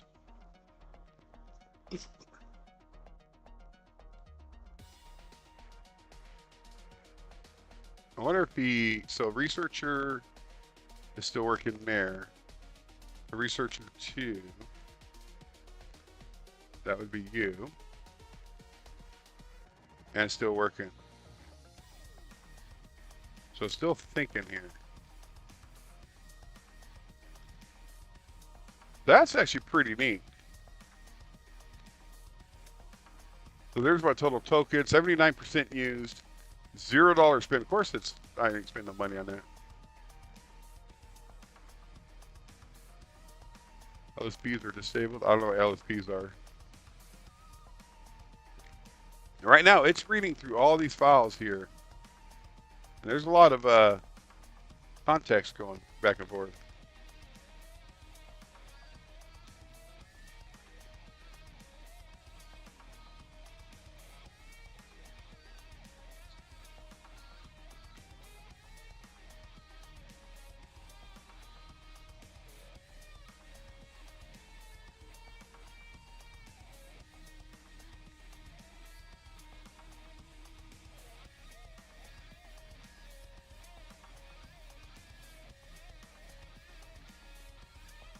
I'm gonna let this cook for a minute. I'll be right back, guys.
Oh, I'm back.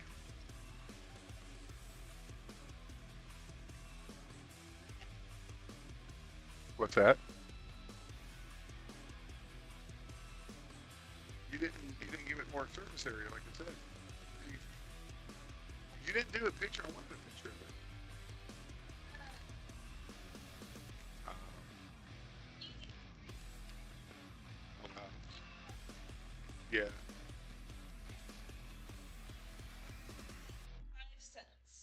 So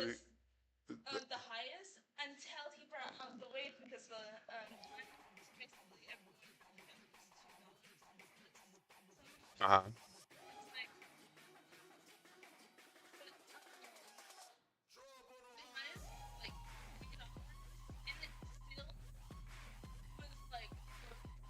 Oh, wow.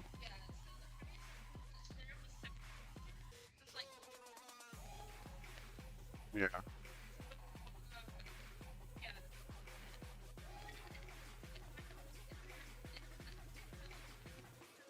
Okay. That's gross. Yeah. It's gross.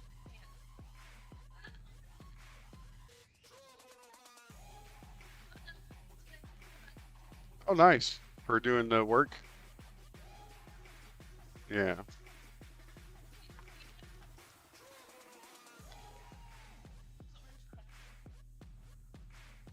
Well, that's good.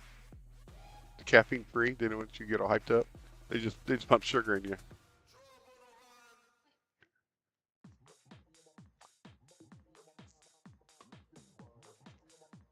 Okay. I bet it was.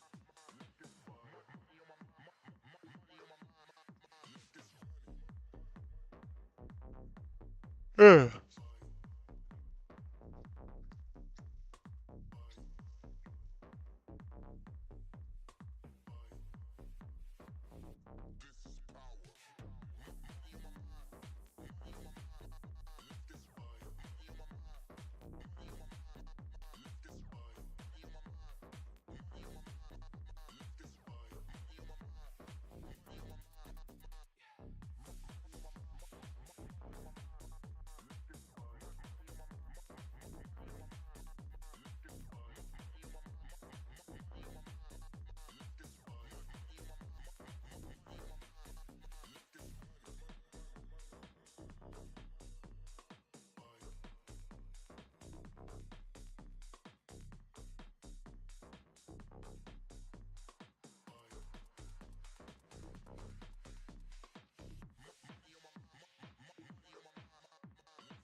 So I hit the codex limit just now, and it resets at in 44 minutes. Okay.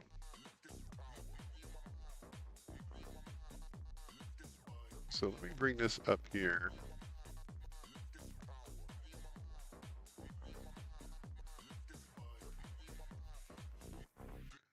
So it looks like codex hit its usage limit. That would be the auditor. And did you get the information for him, or do I need to paste it to you?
Oops.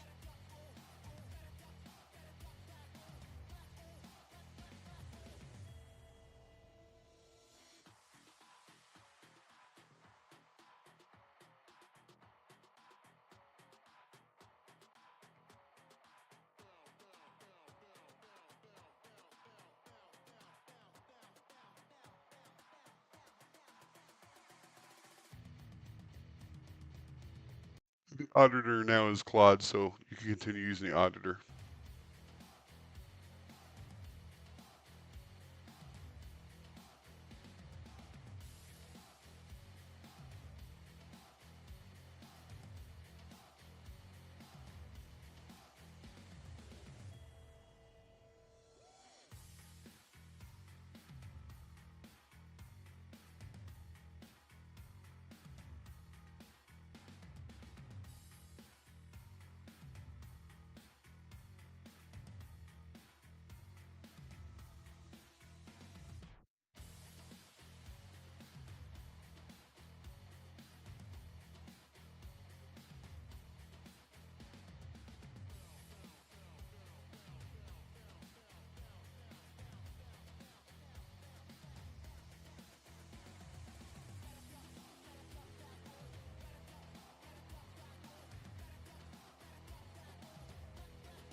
Should I name my app in vibecoding? It is so the app is like yours, but like user skills and workflows that makes AI so special. On coding and stuff gives AI more permission. Um, do you have any ideas what you want to name it? Have you thought of any names at all? So what I do, like how I came up with this name for Plyrium, it's actually based on my regular SaaS website here. Um, and the reason why I came up with this one is I was thinking of some branded, like a brand that I can uh, brand my name that's not out there already. And I wanted something that I could get a .com for, and those are real hard to get because it seems like every .com in the world's taken, but it's not. So when I came up with the name, I wanted to come up with a name that I could brand and get my domain I wanted without any problems. And I did a lot of research with a bunch of different names until I came up with this one.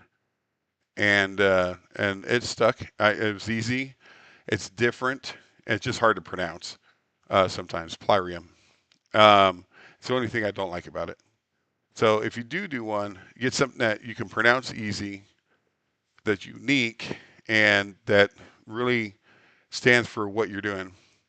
And that's where Plyrium Forge was born, because it's still Plyrium, but it's the tool that forged it. So that's how I came up with this name.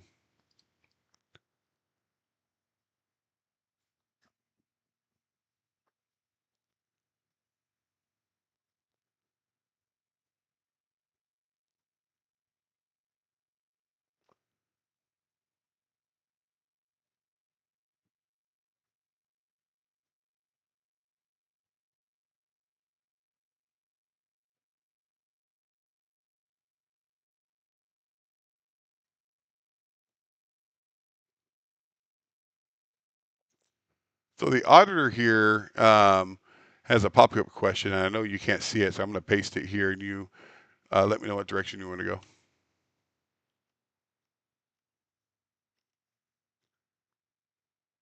You're welcome. And what I did, I had Claude say, here's all my names that I want to use. I want you to see if these names are available, or if they're not, are they already taken? Like, I want the .com, or if it's a .org, or whatever I want to do.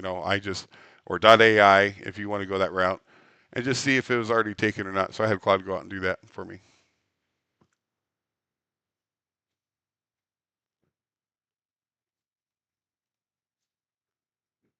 Okay.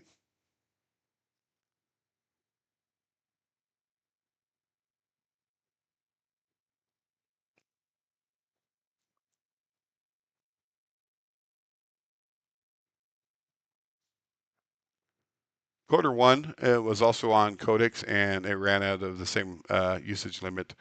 I'm going to paste the last response he did here, and then I'll switch him to Claude, so it'll still be available to you.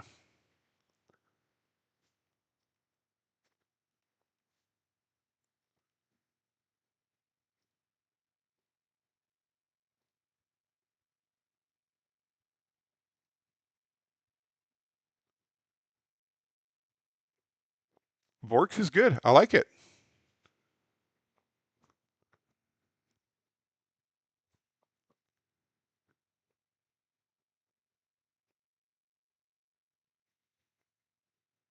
Now make sure it's not being used anywhere else, as in the same industry as what you're going to be making your app, and see if it's available online for whatever domain you're looking for, like .com, .ai, whatever.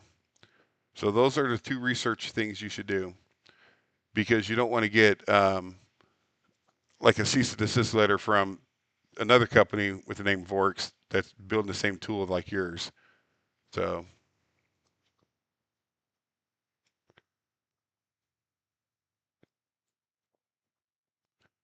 just do your due diligence when you naming something and you want to market it. Now, if it's for your own personal use, yeah, it doesn't matter. You can name it whatever you want.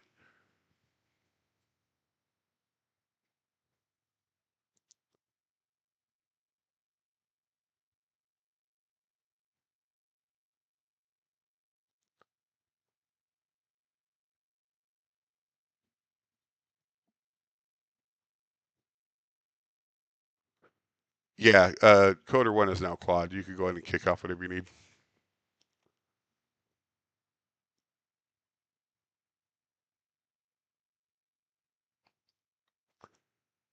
And it looks like both you got the researcher and a QA. Both of those are open code, and it doesn't look like that they're broadcasting back to you with what they're completing.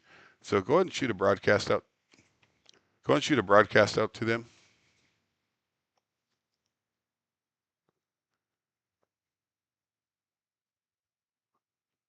and tell them what tools they have available so they can broadcast back to you.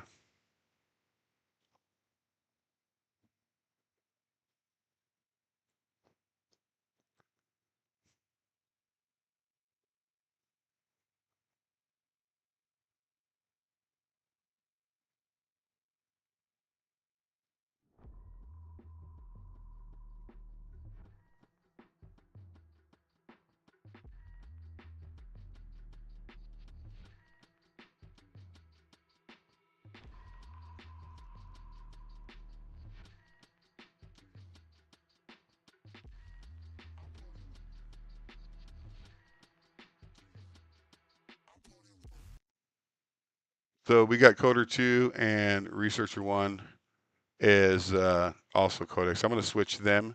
I'm going to go ahead and copy their output first and hand it over to you.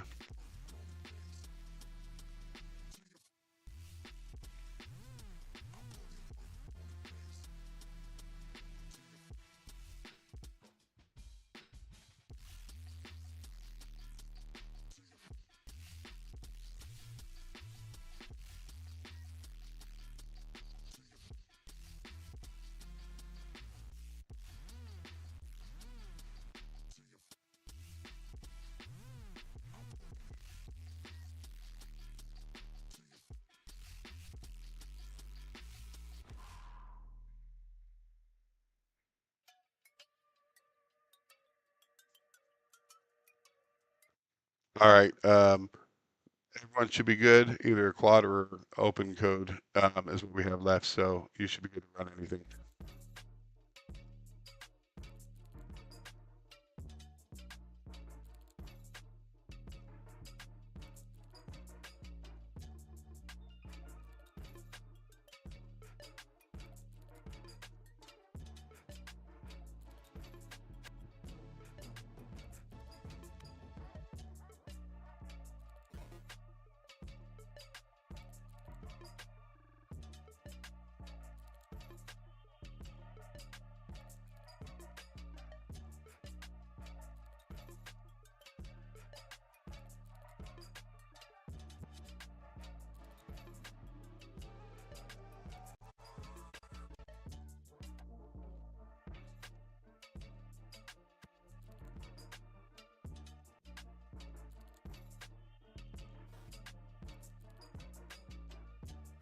actually getting real impressed with Big Pickle here on OpenCode.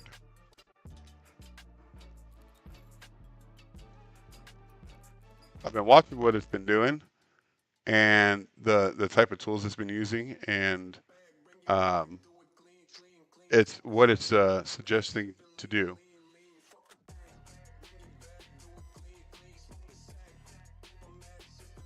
I see future you because in 10 days you build an app and website that looks crazy, and you're very skilled. Not gonna lie. Thank you so much. Honestly, I'm the point that I'm hoping to get across is that anybody can do it.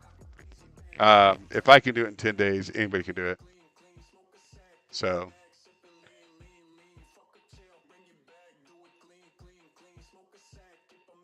and I'm not even that good at prompt engineering. I'll be honest with you. There's such good prompt engineers out there that can know how to communicate with AI to get exactly what they want. And I'm not that good at it.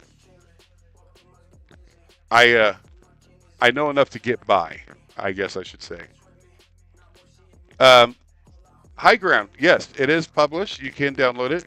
This is the newest build that I'm running right now, and I don't think that's out yet.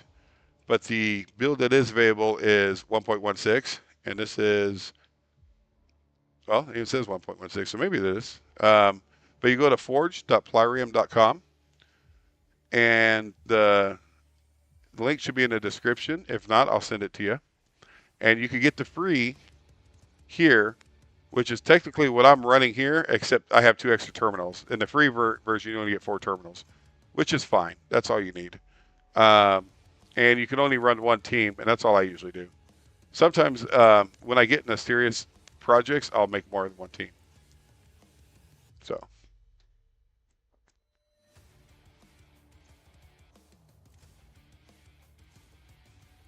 Yeah, that's true. Enough time and patience, and you'll learn as you go too. You'll learn how to do that prompt engineer, what's working, what's not for you, and how to communicate with the AI. So sometimes, some days it's micromanaging, other days it's just macro, and then some days you could just let it automate. Just depends on the scope of the project. So, and you'll understand its limitations and what role you have to play in the part of that. Is it possible to make websites?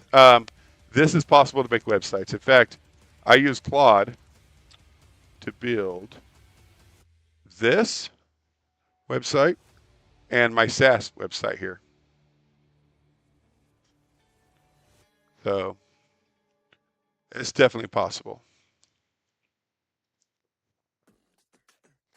And in fact, I'm using this tool to build this tool. That's what they're doing right now. They're building this tool that they're working in. No more. Go lay down. I'll play the ball with you in a minute, buddy.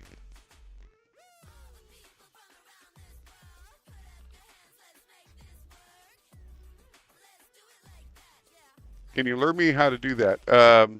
How to code? What you do? Join our Discord, and there's a lot of like-minded people like you who are just starting out.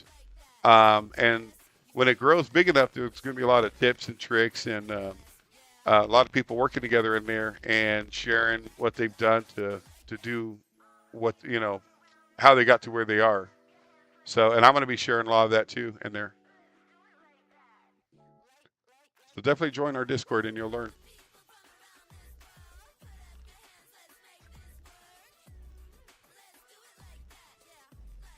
Another Discord you could ask to join is Hardhead Hackerhead.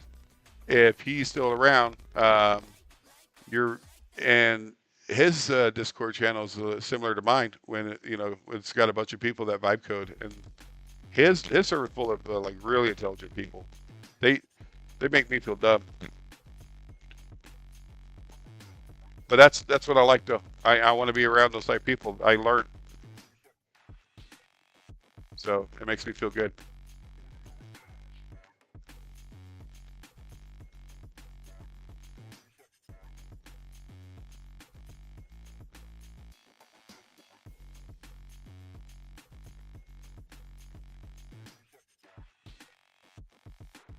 We got auditor, is you, coder 2, everybody else is idle. Good. So what you need to learn is something important to begin. Okay.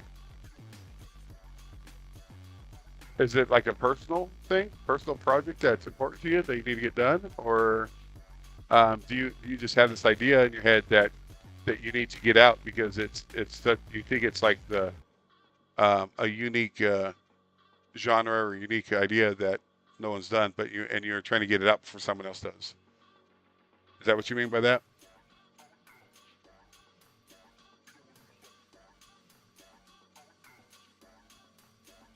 Or is it just important in a general sense, as then you believe it'll help lives or help whatever situation that you're trying to solve?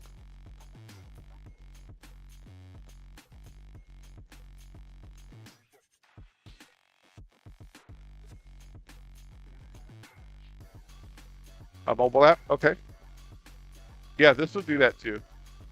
And I actually, this one actually designed a mobile app for this site here. This is a preview of it, a demo. But if you actually look at this with your mobile phone, you'll see how it functions and how fluid it is. However, you won't be able to go to the Plyrium.com site if you're not from the U.S. or Canada. It's geo-locked for certain reasons. But you could come to forge.plyrium.com. You could come here.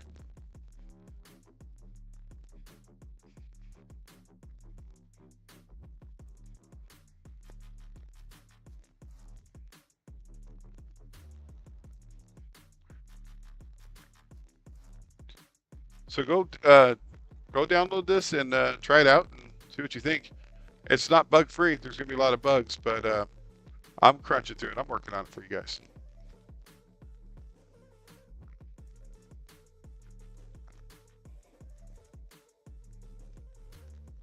So how do you run this program out to know if the website is running? Hang on, my dogs are barking.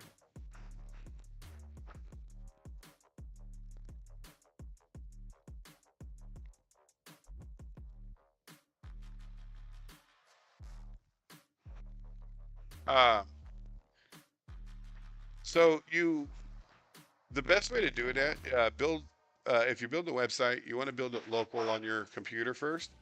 And the best way is through a program called Docker. And you install that first. And I'll bring it up here.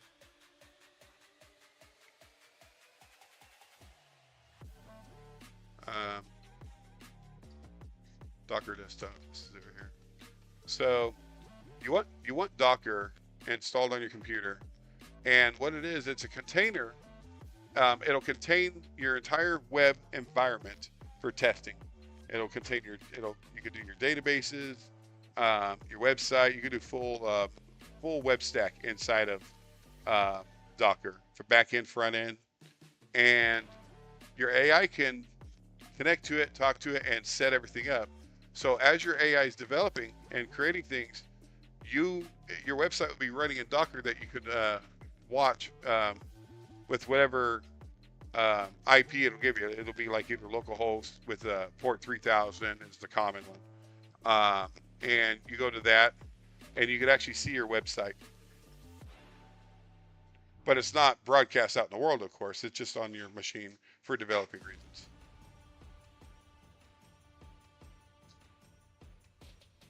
But if you're asking how to publish your website, the place I go to is the Vercel.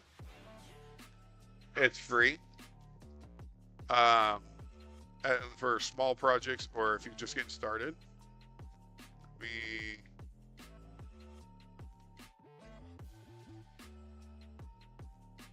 open incognito here so you can see it here.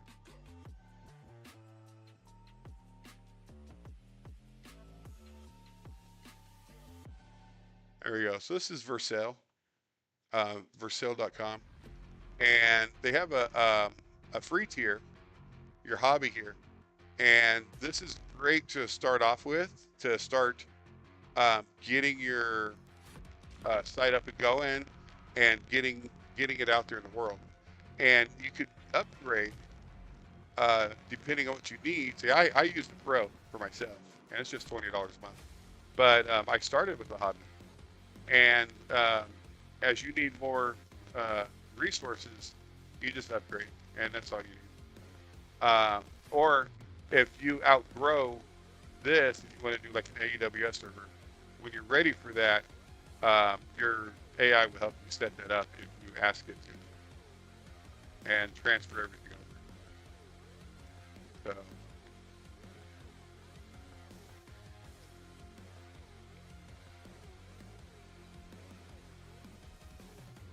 What do we got here? We just have the first coder, one coder left in here, finishing up his job.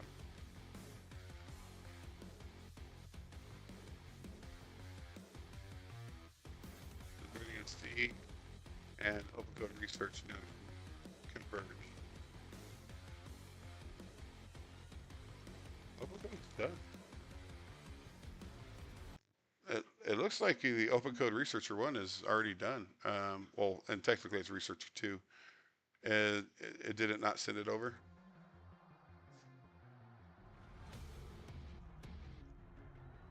What is your dream and what goals do you want to achieve?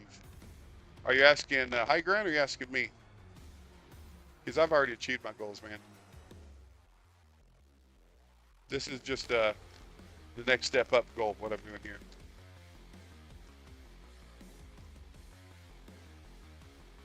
For me, it's 9, but tomorrow I'm going to try your app. Okay, I appreciate it. And there's a lot of free ones out there you can do too. Like there's one called Paperclip, another one called Furlough, I think, or something like that. But yeah, there's a bunch of free ones out there, and there's a lot of ones that are like mine out there. And do your research and find out which one you think would be best fit for you. And get the one that you can work with. Mine's not bug free. It's not.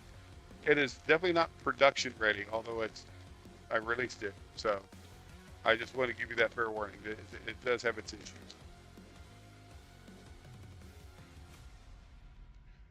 But it's running smooth today. I don't know if you guys been watching or not, but this thing's been grinding. There's just a few cosmetic issues and some internal errors that I need to address, but other than that, it's doing pretty good.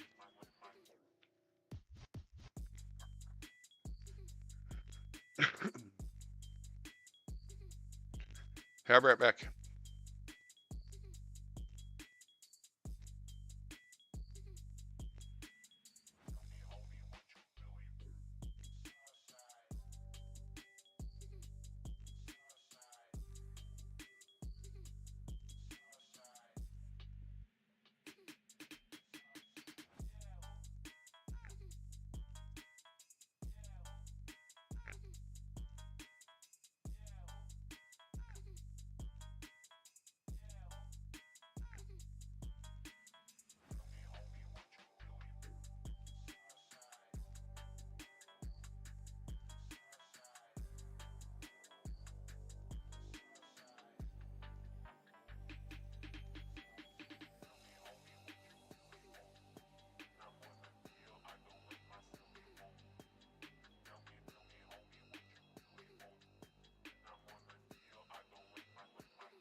Is this using credits or tokens? I don't like systems where I need to upgrade Pro to keep using it. Is there a free way to use it? Yeah, you just download the solo version. It's free. There's no credit for token. I don't believe in that. No. And if you decide to upgrade, it's I do have a $20 a month subscription one, which what that gives you is token efficiency. So, but if you just want the free one, use the free one. That's what it's for. So I have just the auditor working right now, and that would be you. Okay. Check's done. Writing verdict.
So look into this number for me here.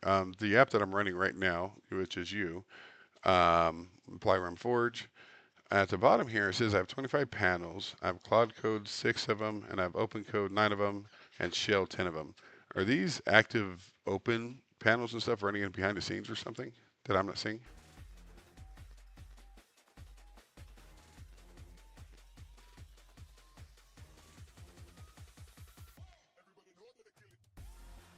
Okay, I'm ready to start my project now. Oh, um, what version do you have right now, Fearless?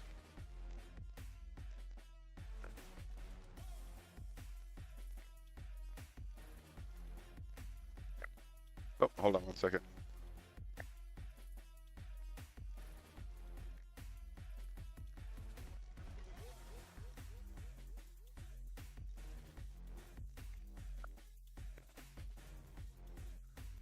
All right.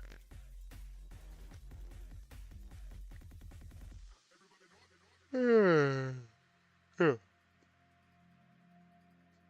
You're updating it now? Okay. And there's going to be a newer version here when this is done.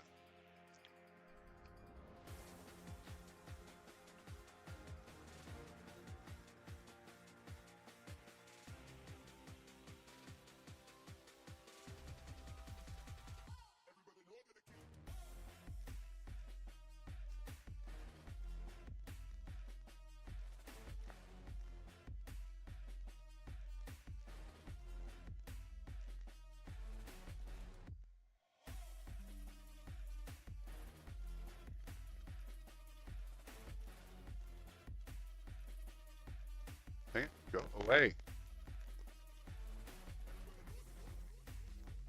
Make this the default option here when you start it up.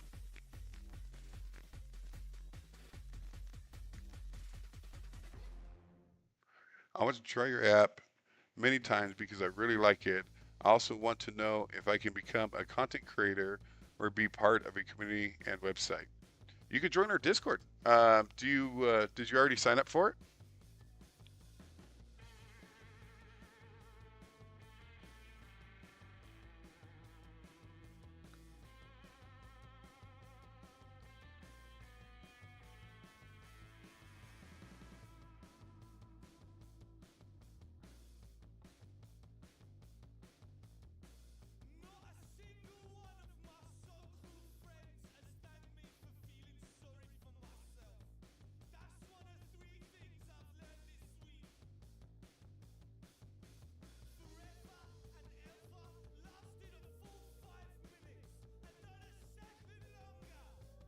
So this is pretty much my workflow. I have the director do most of the communication for me.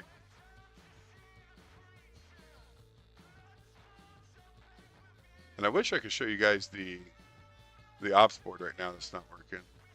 So that's busted. But they're actually behind the scenes. It's all driven through database and stuff, and they can actually create boards right now. This is a visual GUI for us humans to look at. That's all this is. So the visual part's not working.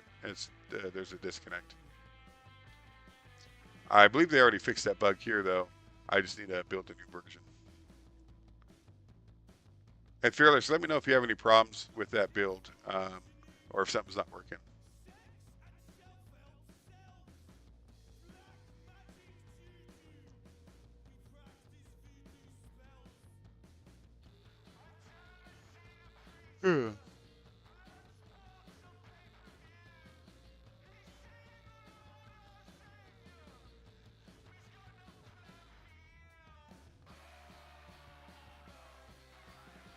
The models you don't know what to use. What models do you have? What kind of CLIs do you have on your that you have installed?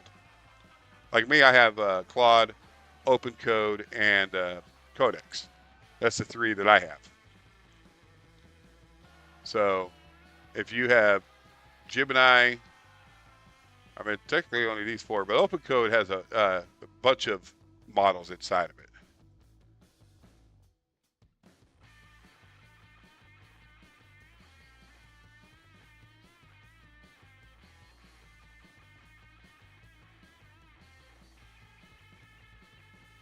Codex for director, Claude as an auditor, and DeepSeek 4 Pro for coding, as they have really cheap API. That's a great idea. Now, if you don't mind me asking, because I didn't set it up for direct API to be inserted, are you going to use OpenCode to connect your DeepSeek? Because right now, I think that's the only available option, and until I get it set up where you can just directly put your API in. Okay, you're using OpenCode. Okay, good.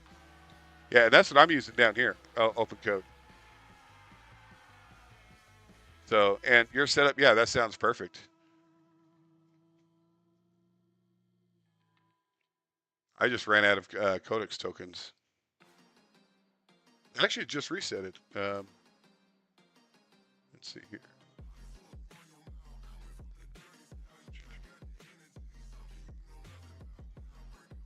Look at that, just reset it. So I can start using Codex again. That's exciting. Oh, hang on one second.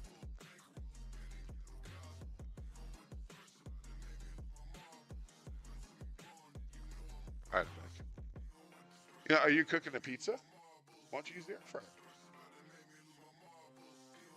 You don't need instructions. Here, let me see the box. I'll show you. You do? Okay, that's fine. You can cook it in the oven. You are welcome. Okay, they're all idle, and this is it done. Close 16 fixes, shipped since 1.17. Quarter 1 idle, all work here is expected. Still waiting your open code authorization. What do you mean my open code authorization? What did I miss?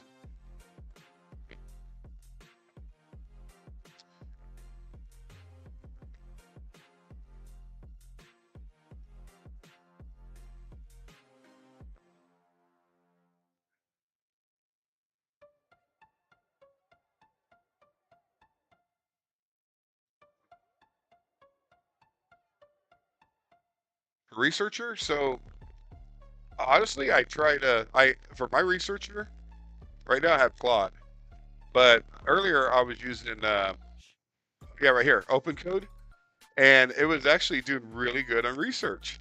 I was impressed. And so this is what it actually researched. Look at all the files that it was able to crawl through here, and it gave some good information. And this is Big Pickle, of course. But is my mic breaking up? Uh, Crackling. That could just be my voice. Is this better? My mic's crap. It really is. But anyways, yeah, I say open code for your research, or use Claude. Claude's a good researcher. Is it possible for your AI to automatically create API keys for users? I want to track adding API keys in my own app. Yeah, yeah, you can do that. You can set up a API generator for your app. It's just a SHA-256 generation code, I believe, for API that's unique, and just as long as they match whoever you send it to versus your authentication process behind the scenes, your Claude could set it all up, or your AI could set it all up.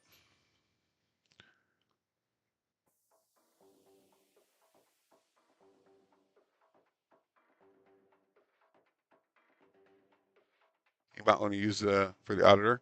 Yeah, but you got the you have the token efficiency built in, and I think yours is unlocked. So definitely test it, give it a go, and see how you feel on your mileage on that, and give me an honest take on how if you're really feeling like you're getting your token efficiency on that.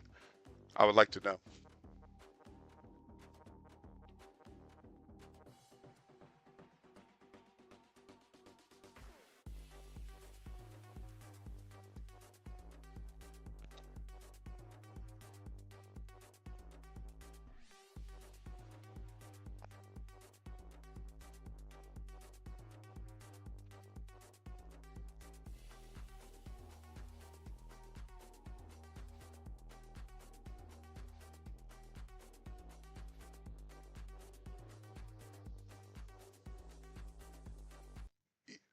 You realize you have a researcher that can go online and get the information they need for the open code MD file, and to understand what type of agentic file they're going to need.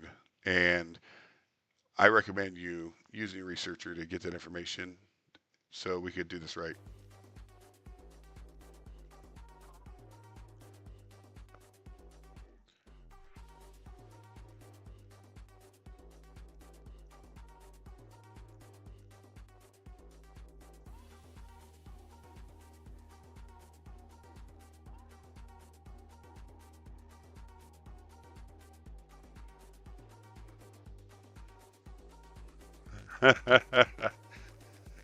I swear, Claude knows me too well.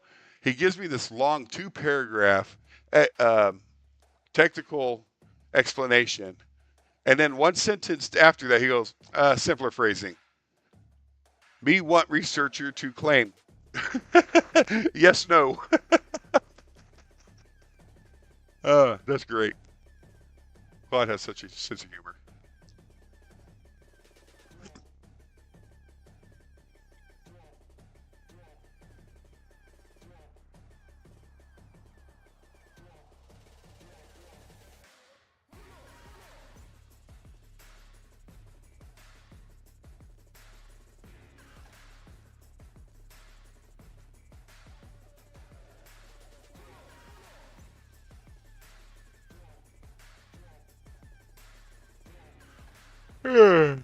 I'll be right back.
The corner one's done working. Did he dispatch to you?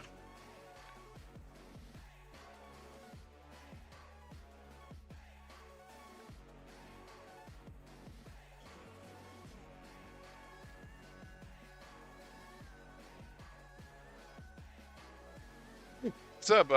Was it Dave Schwartz? How you doing? Got any ideas? Should I drop a quick pitch for you? Sure. I'll tell you what. Why don't you go to our Discord and there's a place in there you can do that in.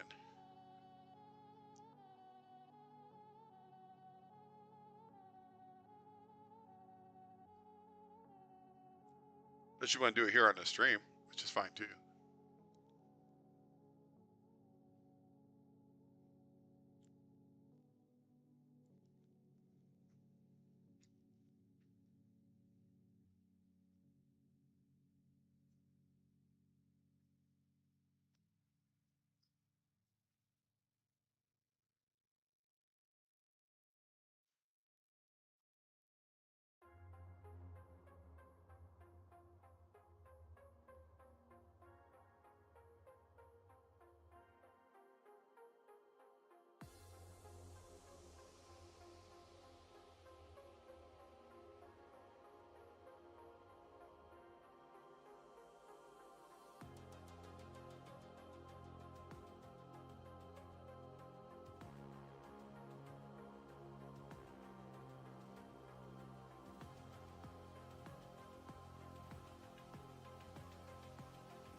What did you find for your research here?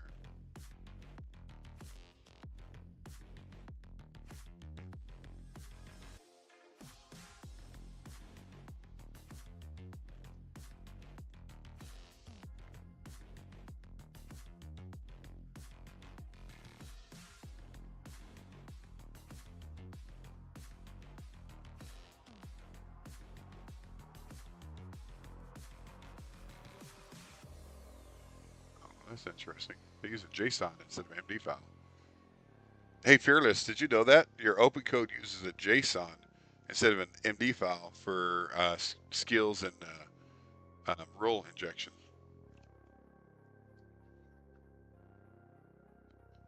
I just learned that.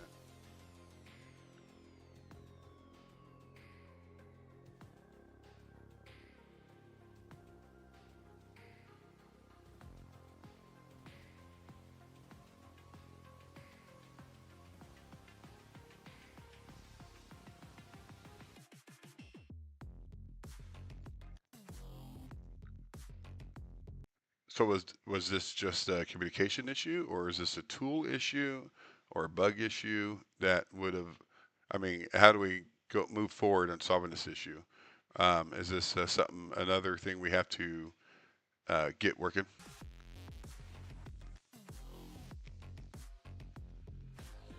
Yeah, I didn't know that either. Because that's what I'm trying to set up is all their each agent, their skills and stuff. And OpenCode wasn't listening to any MD files, so I did some research here. Well, I had Claude do some research, and according to this, the OpenCode uses a OpenCode.json for long-standing um, docs and codes and stuff like that.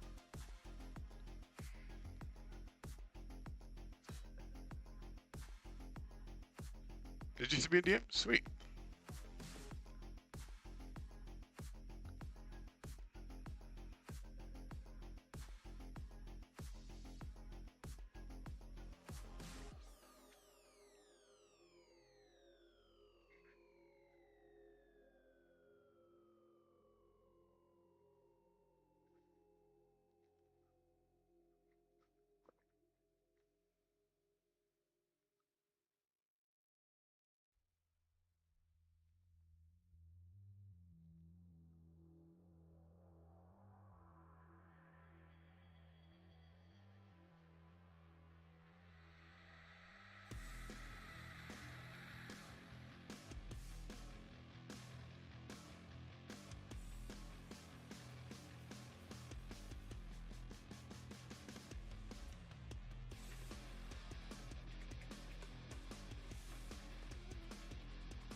It sounds good. Have you got any of it done yet?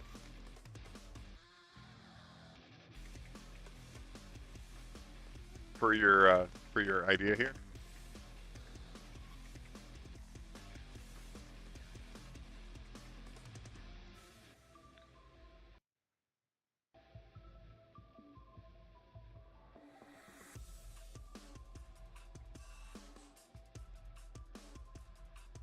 Yeah, so let's go ahead and get that fixed as well then.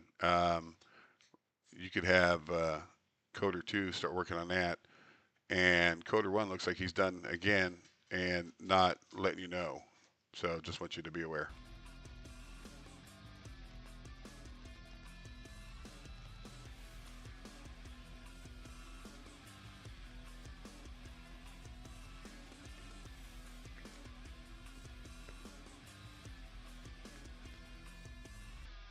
Yeah, so 1.0.7 will have that JSON file ready for you.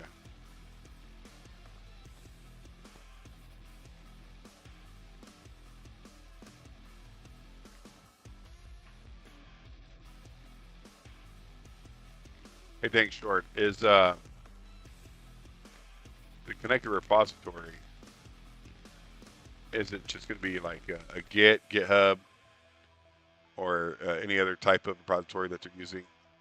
And how does it maintain its memory without ingesting the entire code base every single time?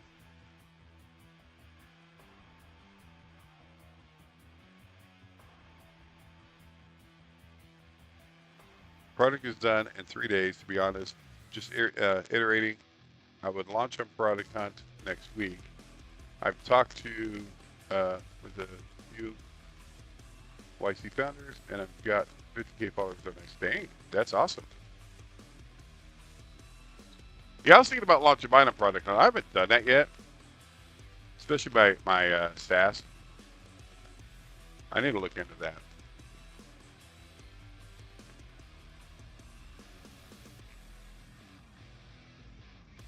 Stuff in account here.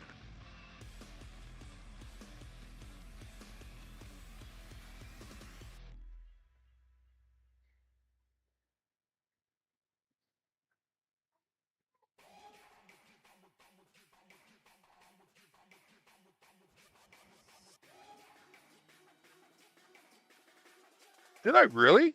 Oh, dude, that's a milestone in itself. I was my first milestone was 500, but at 300 already, that's freaking awesome.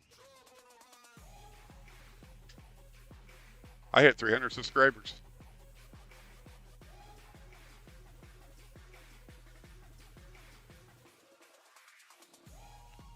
What's that?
So, what I suggest on that, by the way, thanks, George, is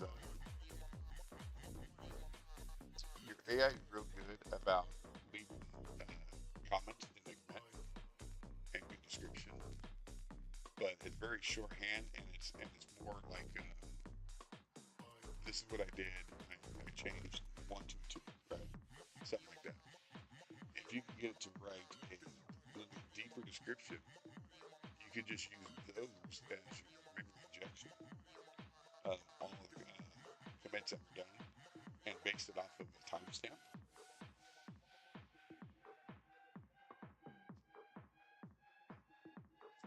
It's not audible. You can't hear me? What's that? Oh. Is it better now? Okay. Yeah, my mic's been acting up. So what I suggest is your for the commits when you have any commits, that's what your AI pulls. The commit comments is what it pulls to generate its memory from, and the commits should have timestamps on them, and it get a generalized idea of all the changes that are going on and understand the architecture behind that.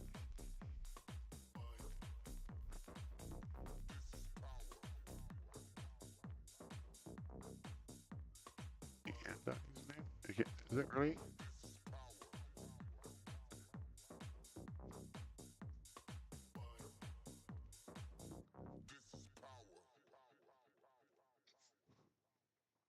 Yeah, that don't work.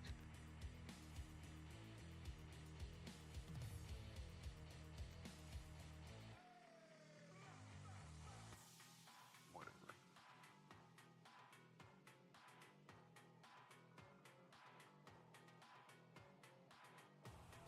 The the display of it is not working right now. 1.0.7 should be fixing that, but the token savings themselves are working. Yes.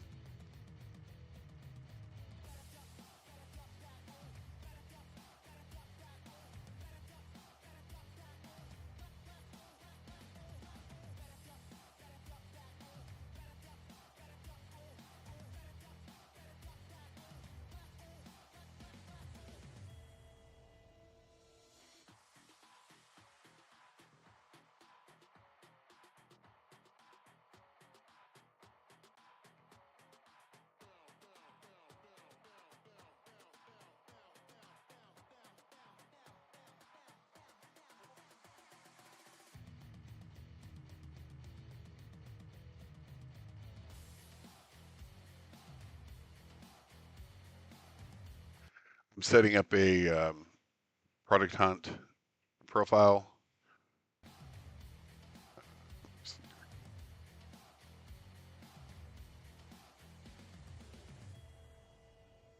And in a profile, it's asking for a headline. I have 40 characters max I can use. And the example is co-founder and storyteller building a social app, as an example. Write me a headline.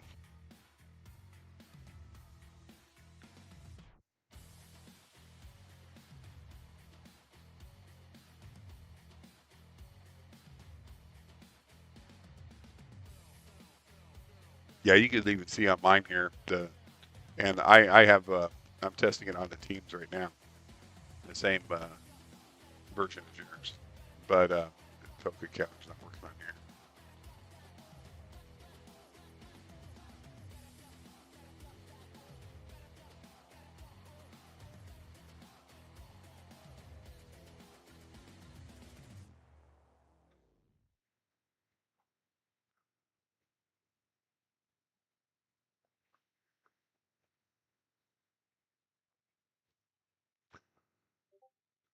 Yeah, but uh, make it towards more of our just Plyrium Forge, or not Plyrium Forge, but Plyrium.com, the SaaS website.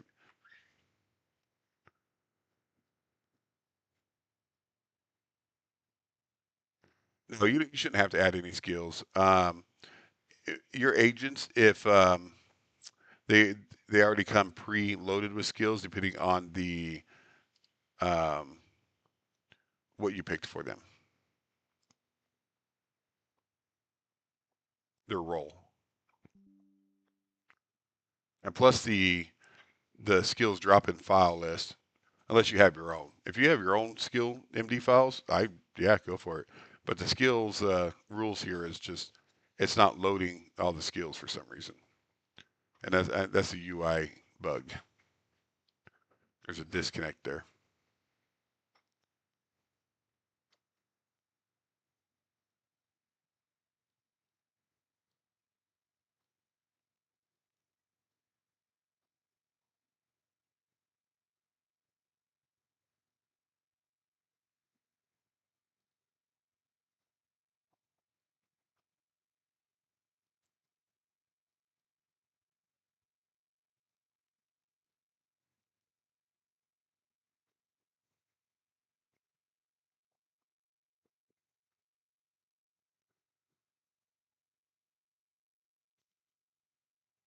I don't want to follow any of these people.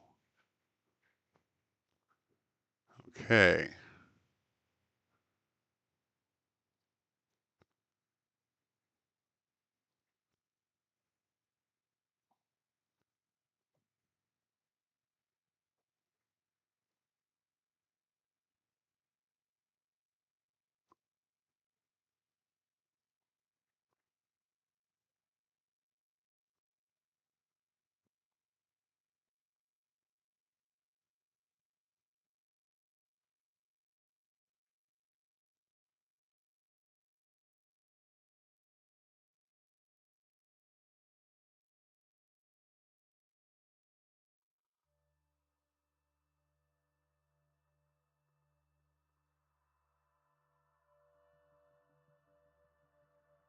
Oops.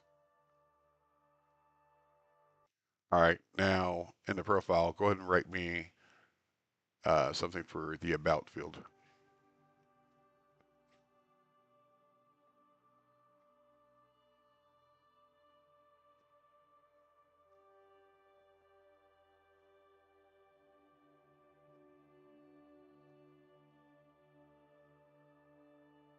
Oh, that bug came back. Interesting. I didn't do it until I did that.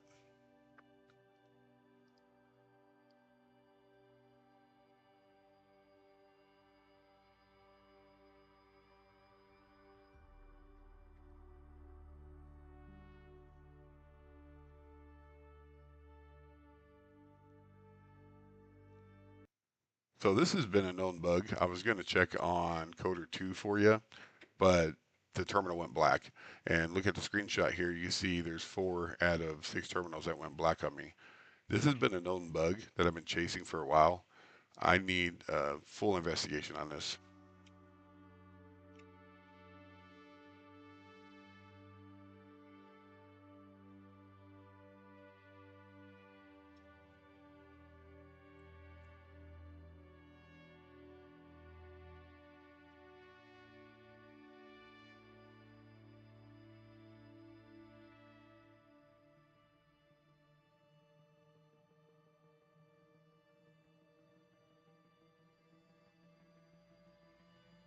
See, you're too focused on speed and how fast I'm building it. And I don't want to be focused on that part of it. I just want to be focused on the product and what type of products I build.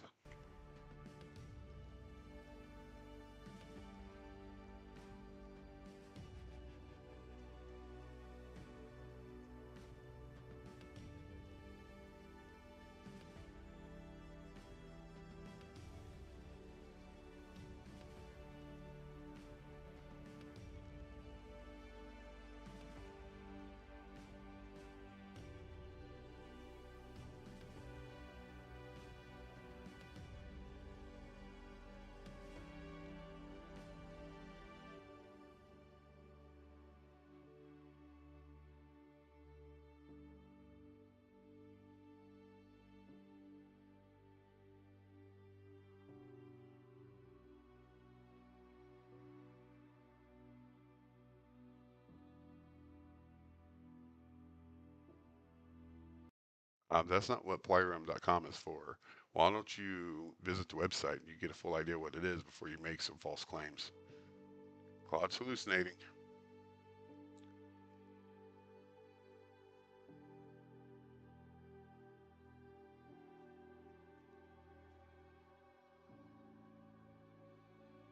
It's making stuff up.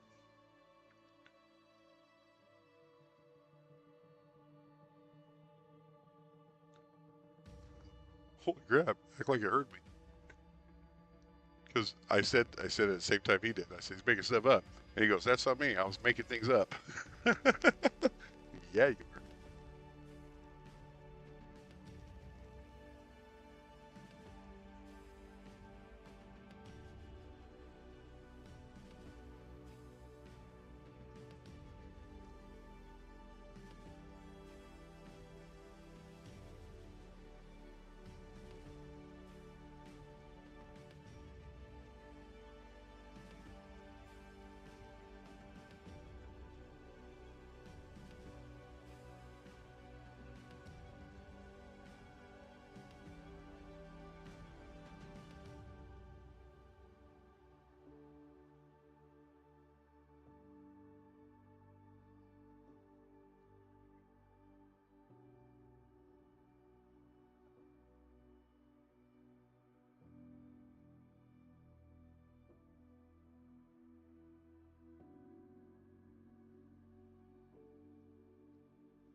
Okay, now make me a bunch of launch tags.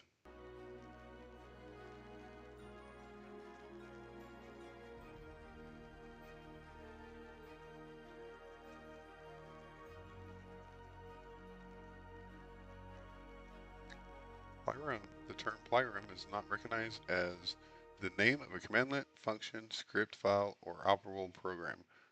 What is happening here? Where do you see that at? Can you take a screenshot of that?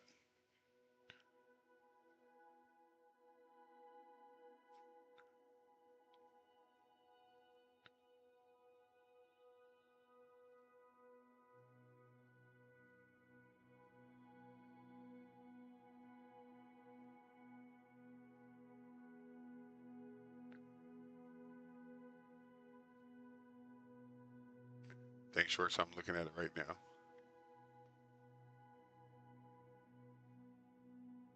When it's trying to check the team list. Yeah, okay, so you actually have a slightly older version of what I'm running. I just haven't changed the version number since then. That's what's going on. I know exactly what bug you're looking at. It tries to use bash commands, and it's trying to figure out. Then it'll start using PowerShell commands or whatever. I didn't. The actual skill that it gets injected, it didn't get injected, and it doesn't know how to run those tools. And those are there. You can see them. It just doesn't know how to run them on your machine. And this version here will fix that. So I need to figure out how I can get my terminals back here. There we go. That's a good way of doing it. So I can see what's going on here.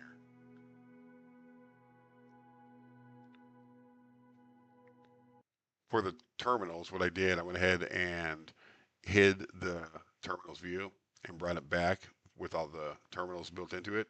And I'm able to see all the terminals now. So it's definitely a rendering issue, rendering bug.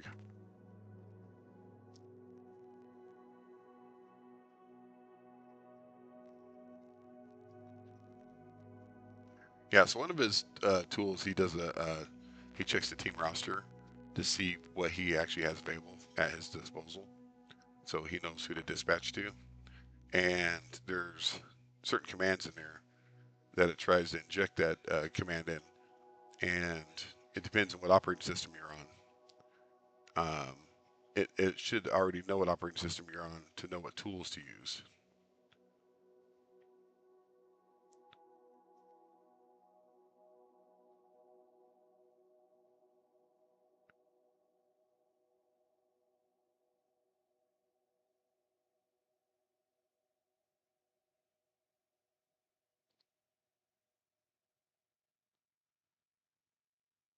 That's pretty awesome there.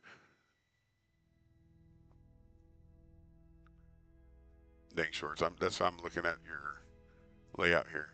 Your dashboard looks really clean, really good.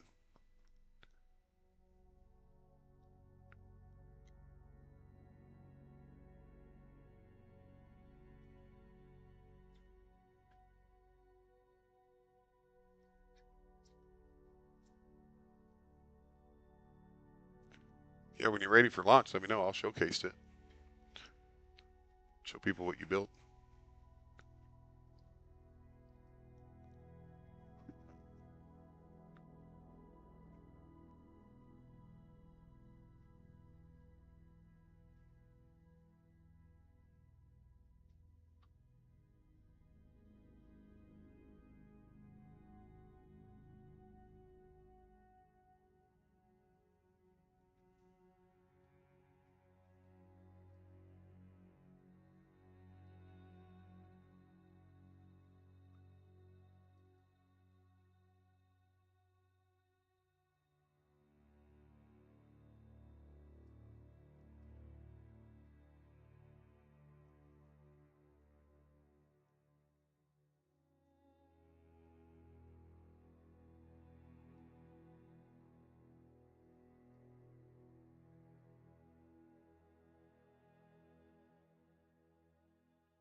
This coder 2 is going, but it doesn't show. It shows it's idle on your roster.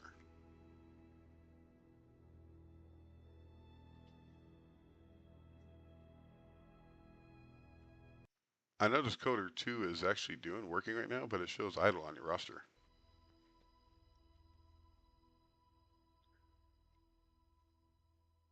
What's up, Burrito 3? I am building the tool you see in front of you.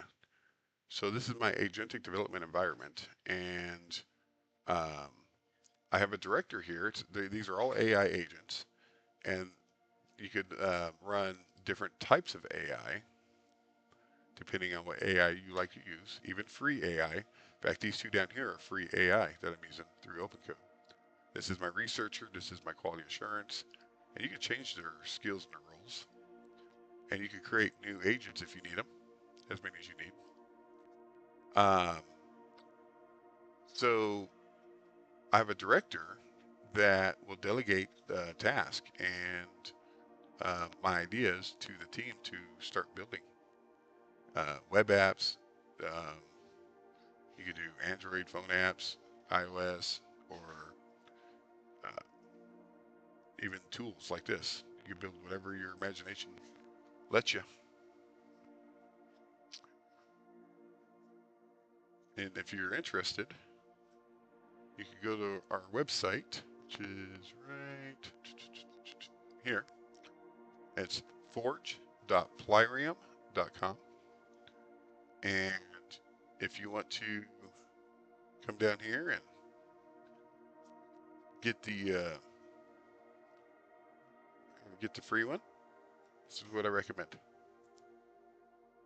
And I'm just it does have some bugs in it, and that's what I'm working on right now, is cleaning up a lot of these bugs.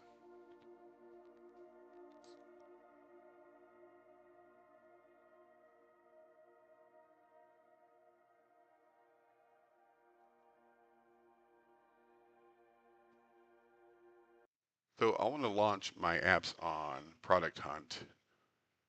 Is there an API that I can use to get you connected to it so we can get this set up?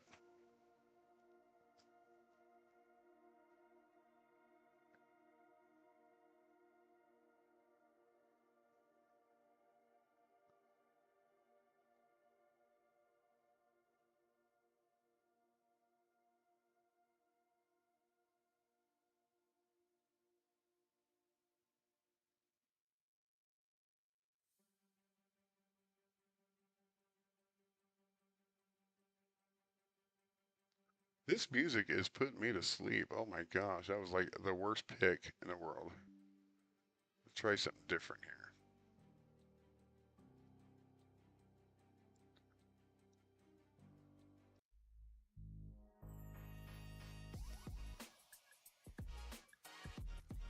There we go.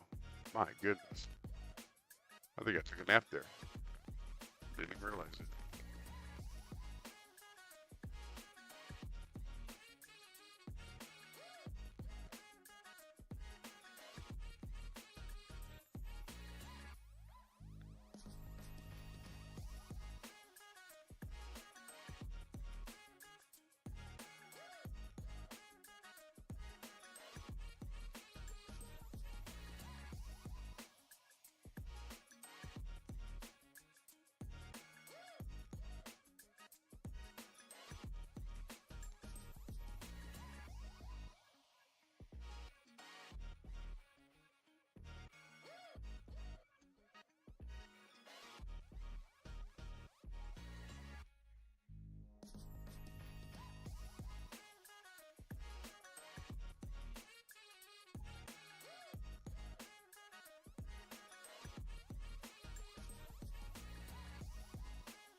Okay. Well, use the browser controls and hop on and start filling this out for me.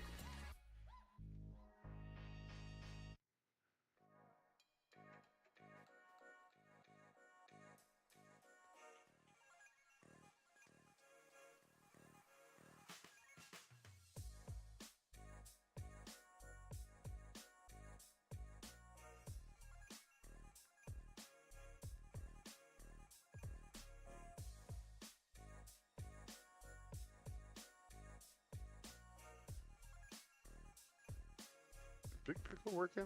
Yeah, he's working. Go, Big Pickle. Man, he's got a ton of to-dos in there.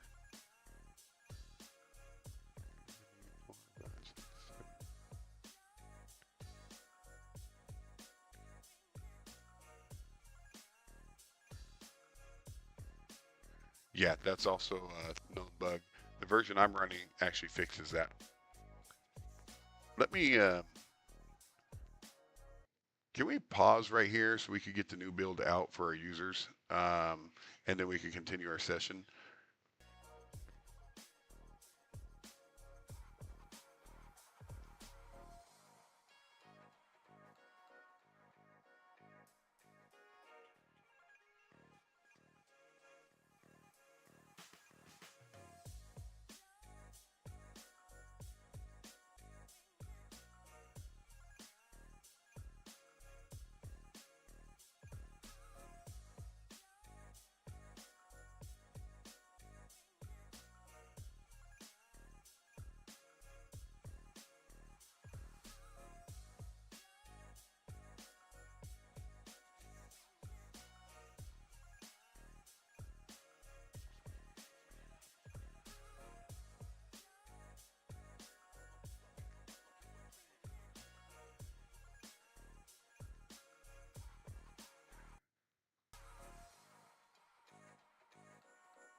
I'll get this out to you as soon as I can, Fearless. Give me about 15, 20 minutes.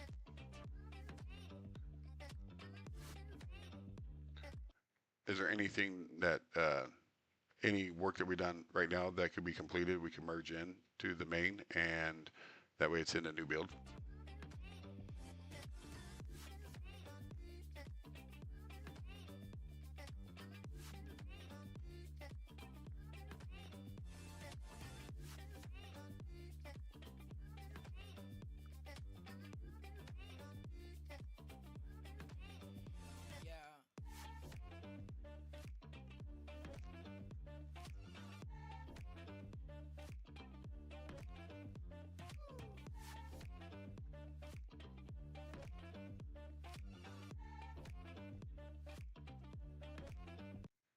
Okay, for your taglines, pick the one. So the one I'm going to be launching on the project hunt is my SaaS. That's we're going to start with that one first. So if you do any taglines for that, pick the one that represents what that is. The launch tags, I want it to reflect what it does.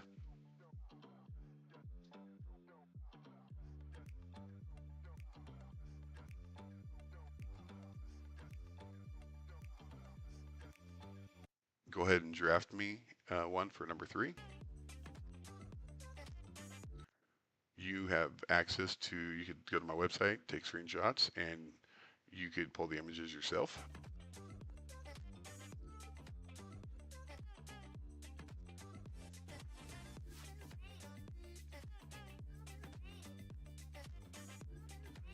It is just me as the makers. So it's already been launched. It was launched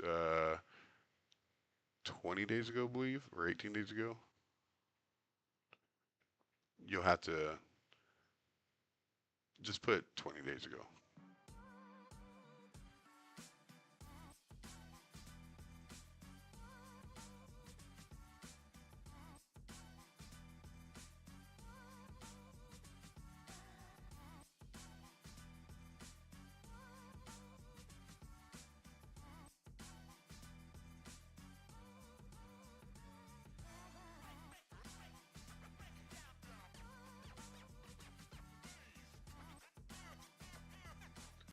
Okay, and I want to build. I want you to build the dev for me first because I want to launch it without interrupting you.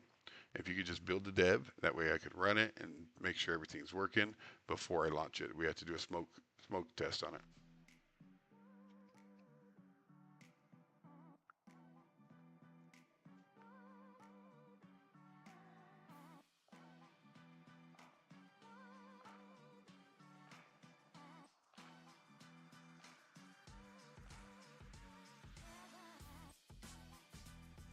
So how do you make the AI have to read my rules before starting?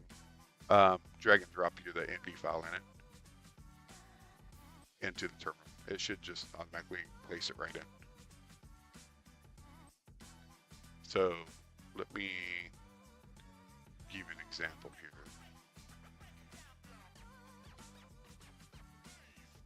Find out where the MD files are.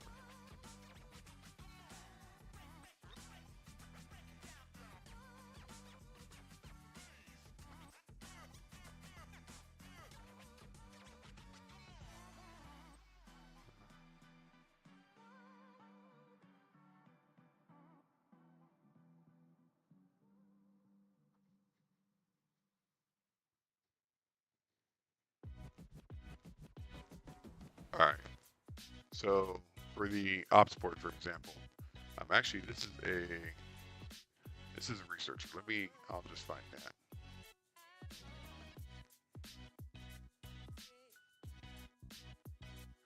So I'm going to take my file here, Fearless. Let me know you're watching first before I do it. That way you don't have to miss it.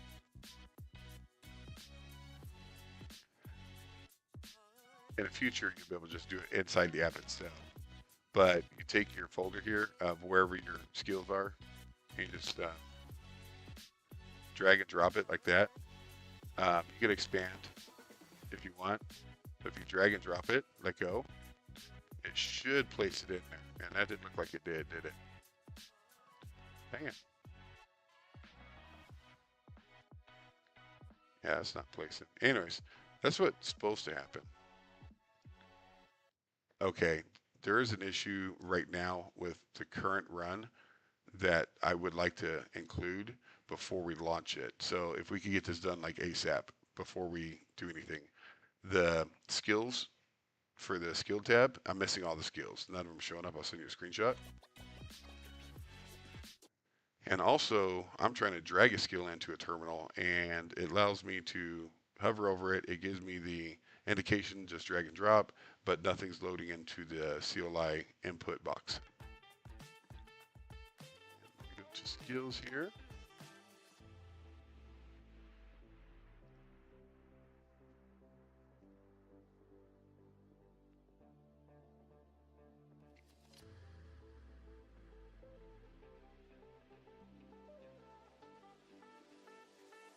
All right, let me get that done real fast for you. Now we're going to work for you.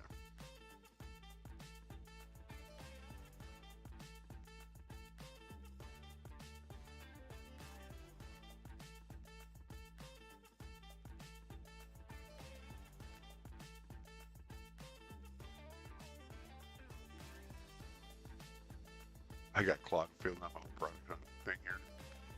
That's awesome.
Yeah, you're not going to my website to get the actual screenshots. You're just finding relevant older screenshots. That's on my computer.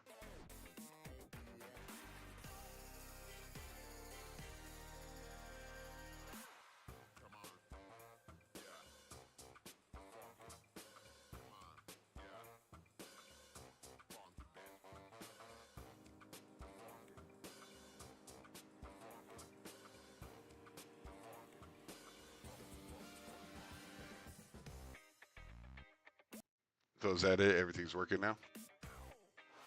So I can go ahead and build it.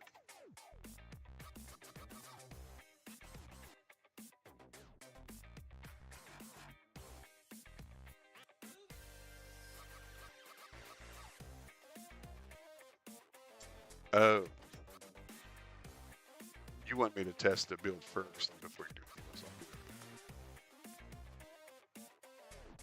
Yeah, you wanted me to test the current build right now first before I before you do that next step. Let me go and do that. What file path do you have it in?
So how can we get away with this? Because I don't want to shut you down, but I'm going to have to be able to run this, and I should be able to build the package while I have you running, and especially the dev. I don't want the release. I just want the dev built.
And how do I open a Electron shell?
Goodness. This is pretty slow.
Okay, when I opened it, and it just may be the way we built it, but it just seemed like it was a resource hog.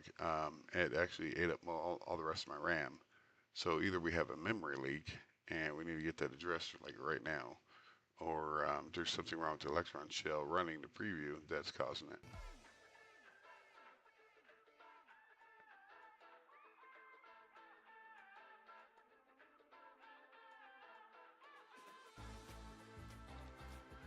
X, are you using my tool, and are you using the free version or the next one, the paid?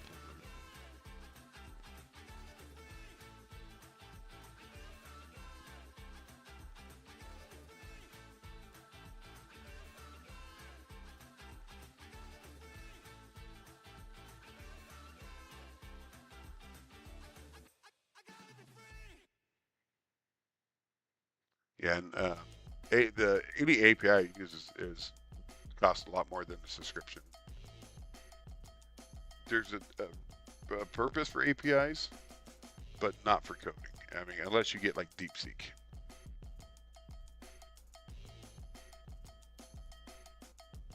Oh, okay, all right, that's fine. Yeah, so the Cloud API, well, it's expensive. It's I think it's like $5 input per million and $25 or $30 for output. No, the other way around. $5 for output, $25, $30 for input per million.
Yeah, I'm looking at it. As you can see, the current one you're in is around 200 megabytes and it's staying steady. And right now, my RAM is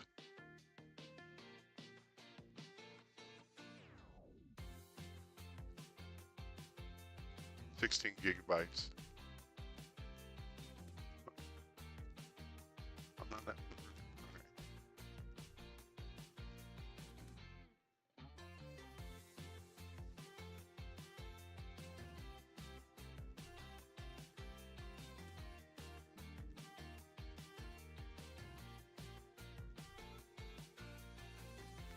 So with these two images here, you can see the task list and you see Plyrium there. It's like around 200 megabytes. And you can see my RAM usage right now. That's around 16 gigabytes out of 32. And that's with the other Plyrium not running. And when I run it, it just fills up the rest of the RAM. I'll be right back.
Ollie, I found ways to use Claude, Opus 4.6, 4.7.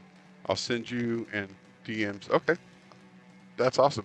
Hey, but I'm gonna hop off for a little bit. My wife wants to go out to eat, and I'm gonna go take her to go get something to eat. We're gonna go to a restaurant. So when I get back, I'll get this build out for you, and when I get back. All right, I'm going to be gone for a while. I'm going to go to a restaurant, get something to eat. So that gives you about an hour, hour and a half. So because of that, just go ahead and start knocking out the rest of the bugs and crunching those out and get those done. Might as well get more done while I'm gone. All right, but I'll be back on a little bit later, guys. Give me about an hour, hour and a half, and I'll hop back on. So I'm getting hungry. Do we sleep by then? Okay. I'll definitely have it out by tomorrow morning for you then, for your morning. So sorry I couldn't get it out tonight, early enough for you. It gets frustrating working with the bugs on there. But you can see I've been using this one just fine. Although it has bugs in it, but it's been smooth on a lot of parts. So I'm excited to get this out to you guys. I've been working all day debugging the heck out of this thing. Of course, yeah. I want this as bug-free as I can for you. And some of the features I'm going to be adding here after I get all the bugs out is a slicker UI, a lot cleaner. These headers up here in the terminals are awful. The separation between them is awful. I don't like this projects folder always sticking out and just wasting real estate here. Don't need that. There's just so much more cleaning I have to do and some UI changes. So I'm going to try knocking as much as I can. I'll talk to you guys later. Bye.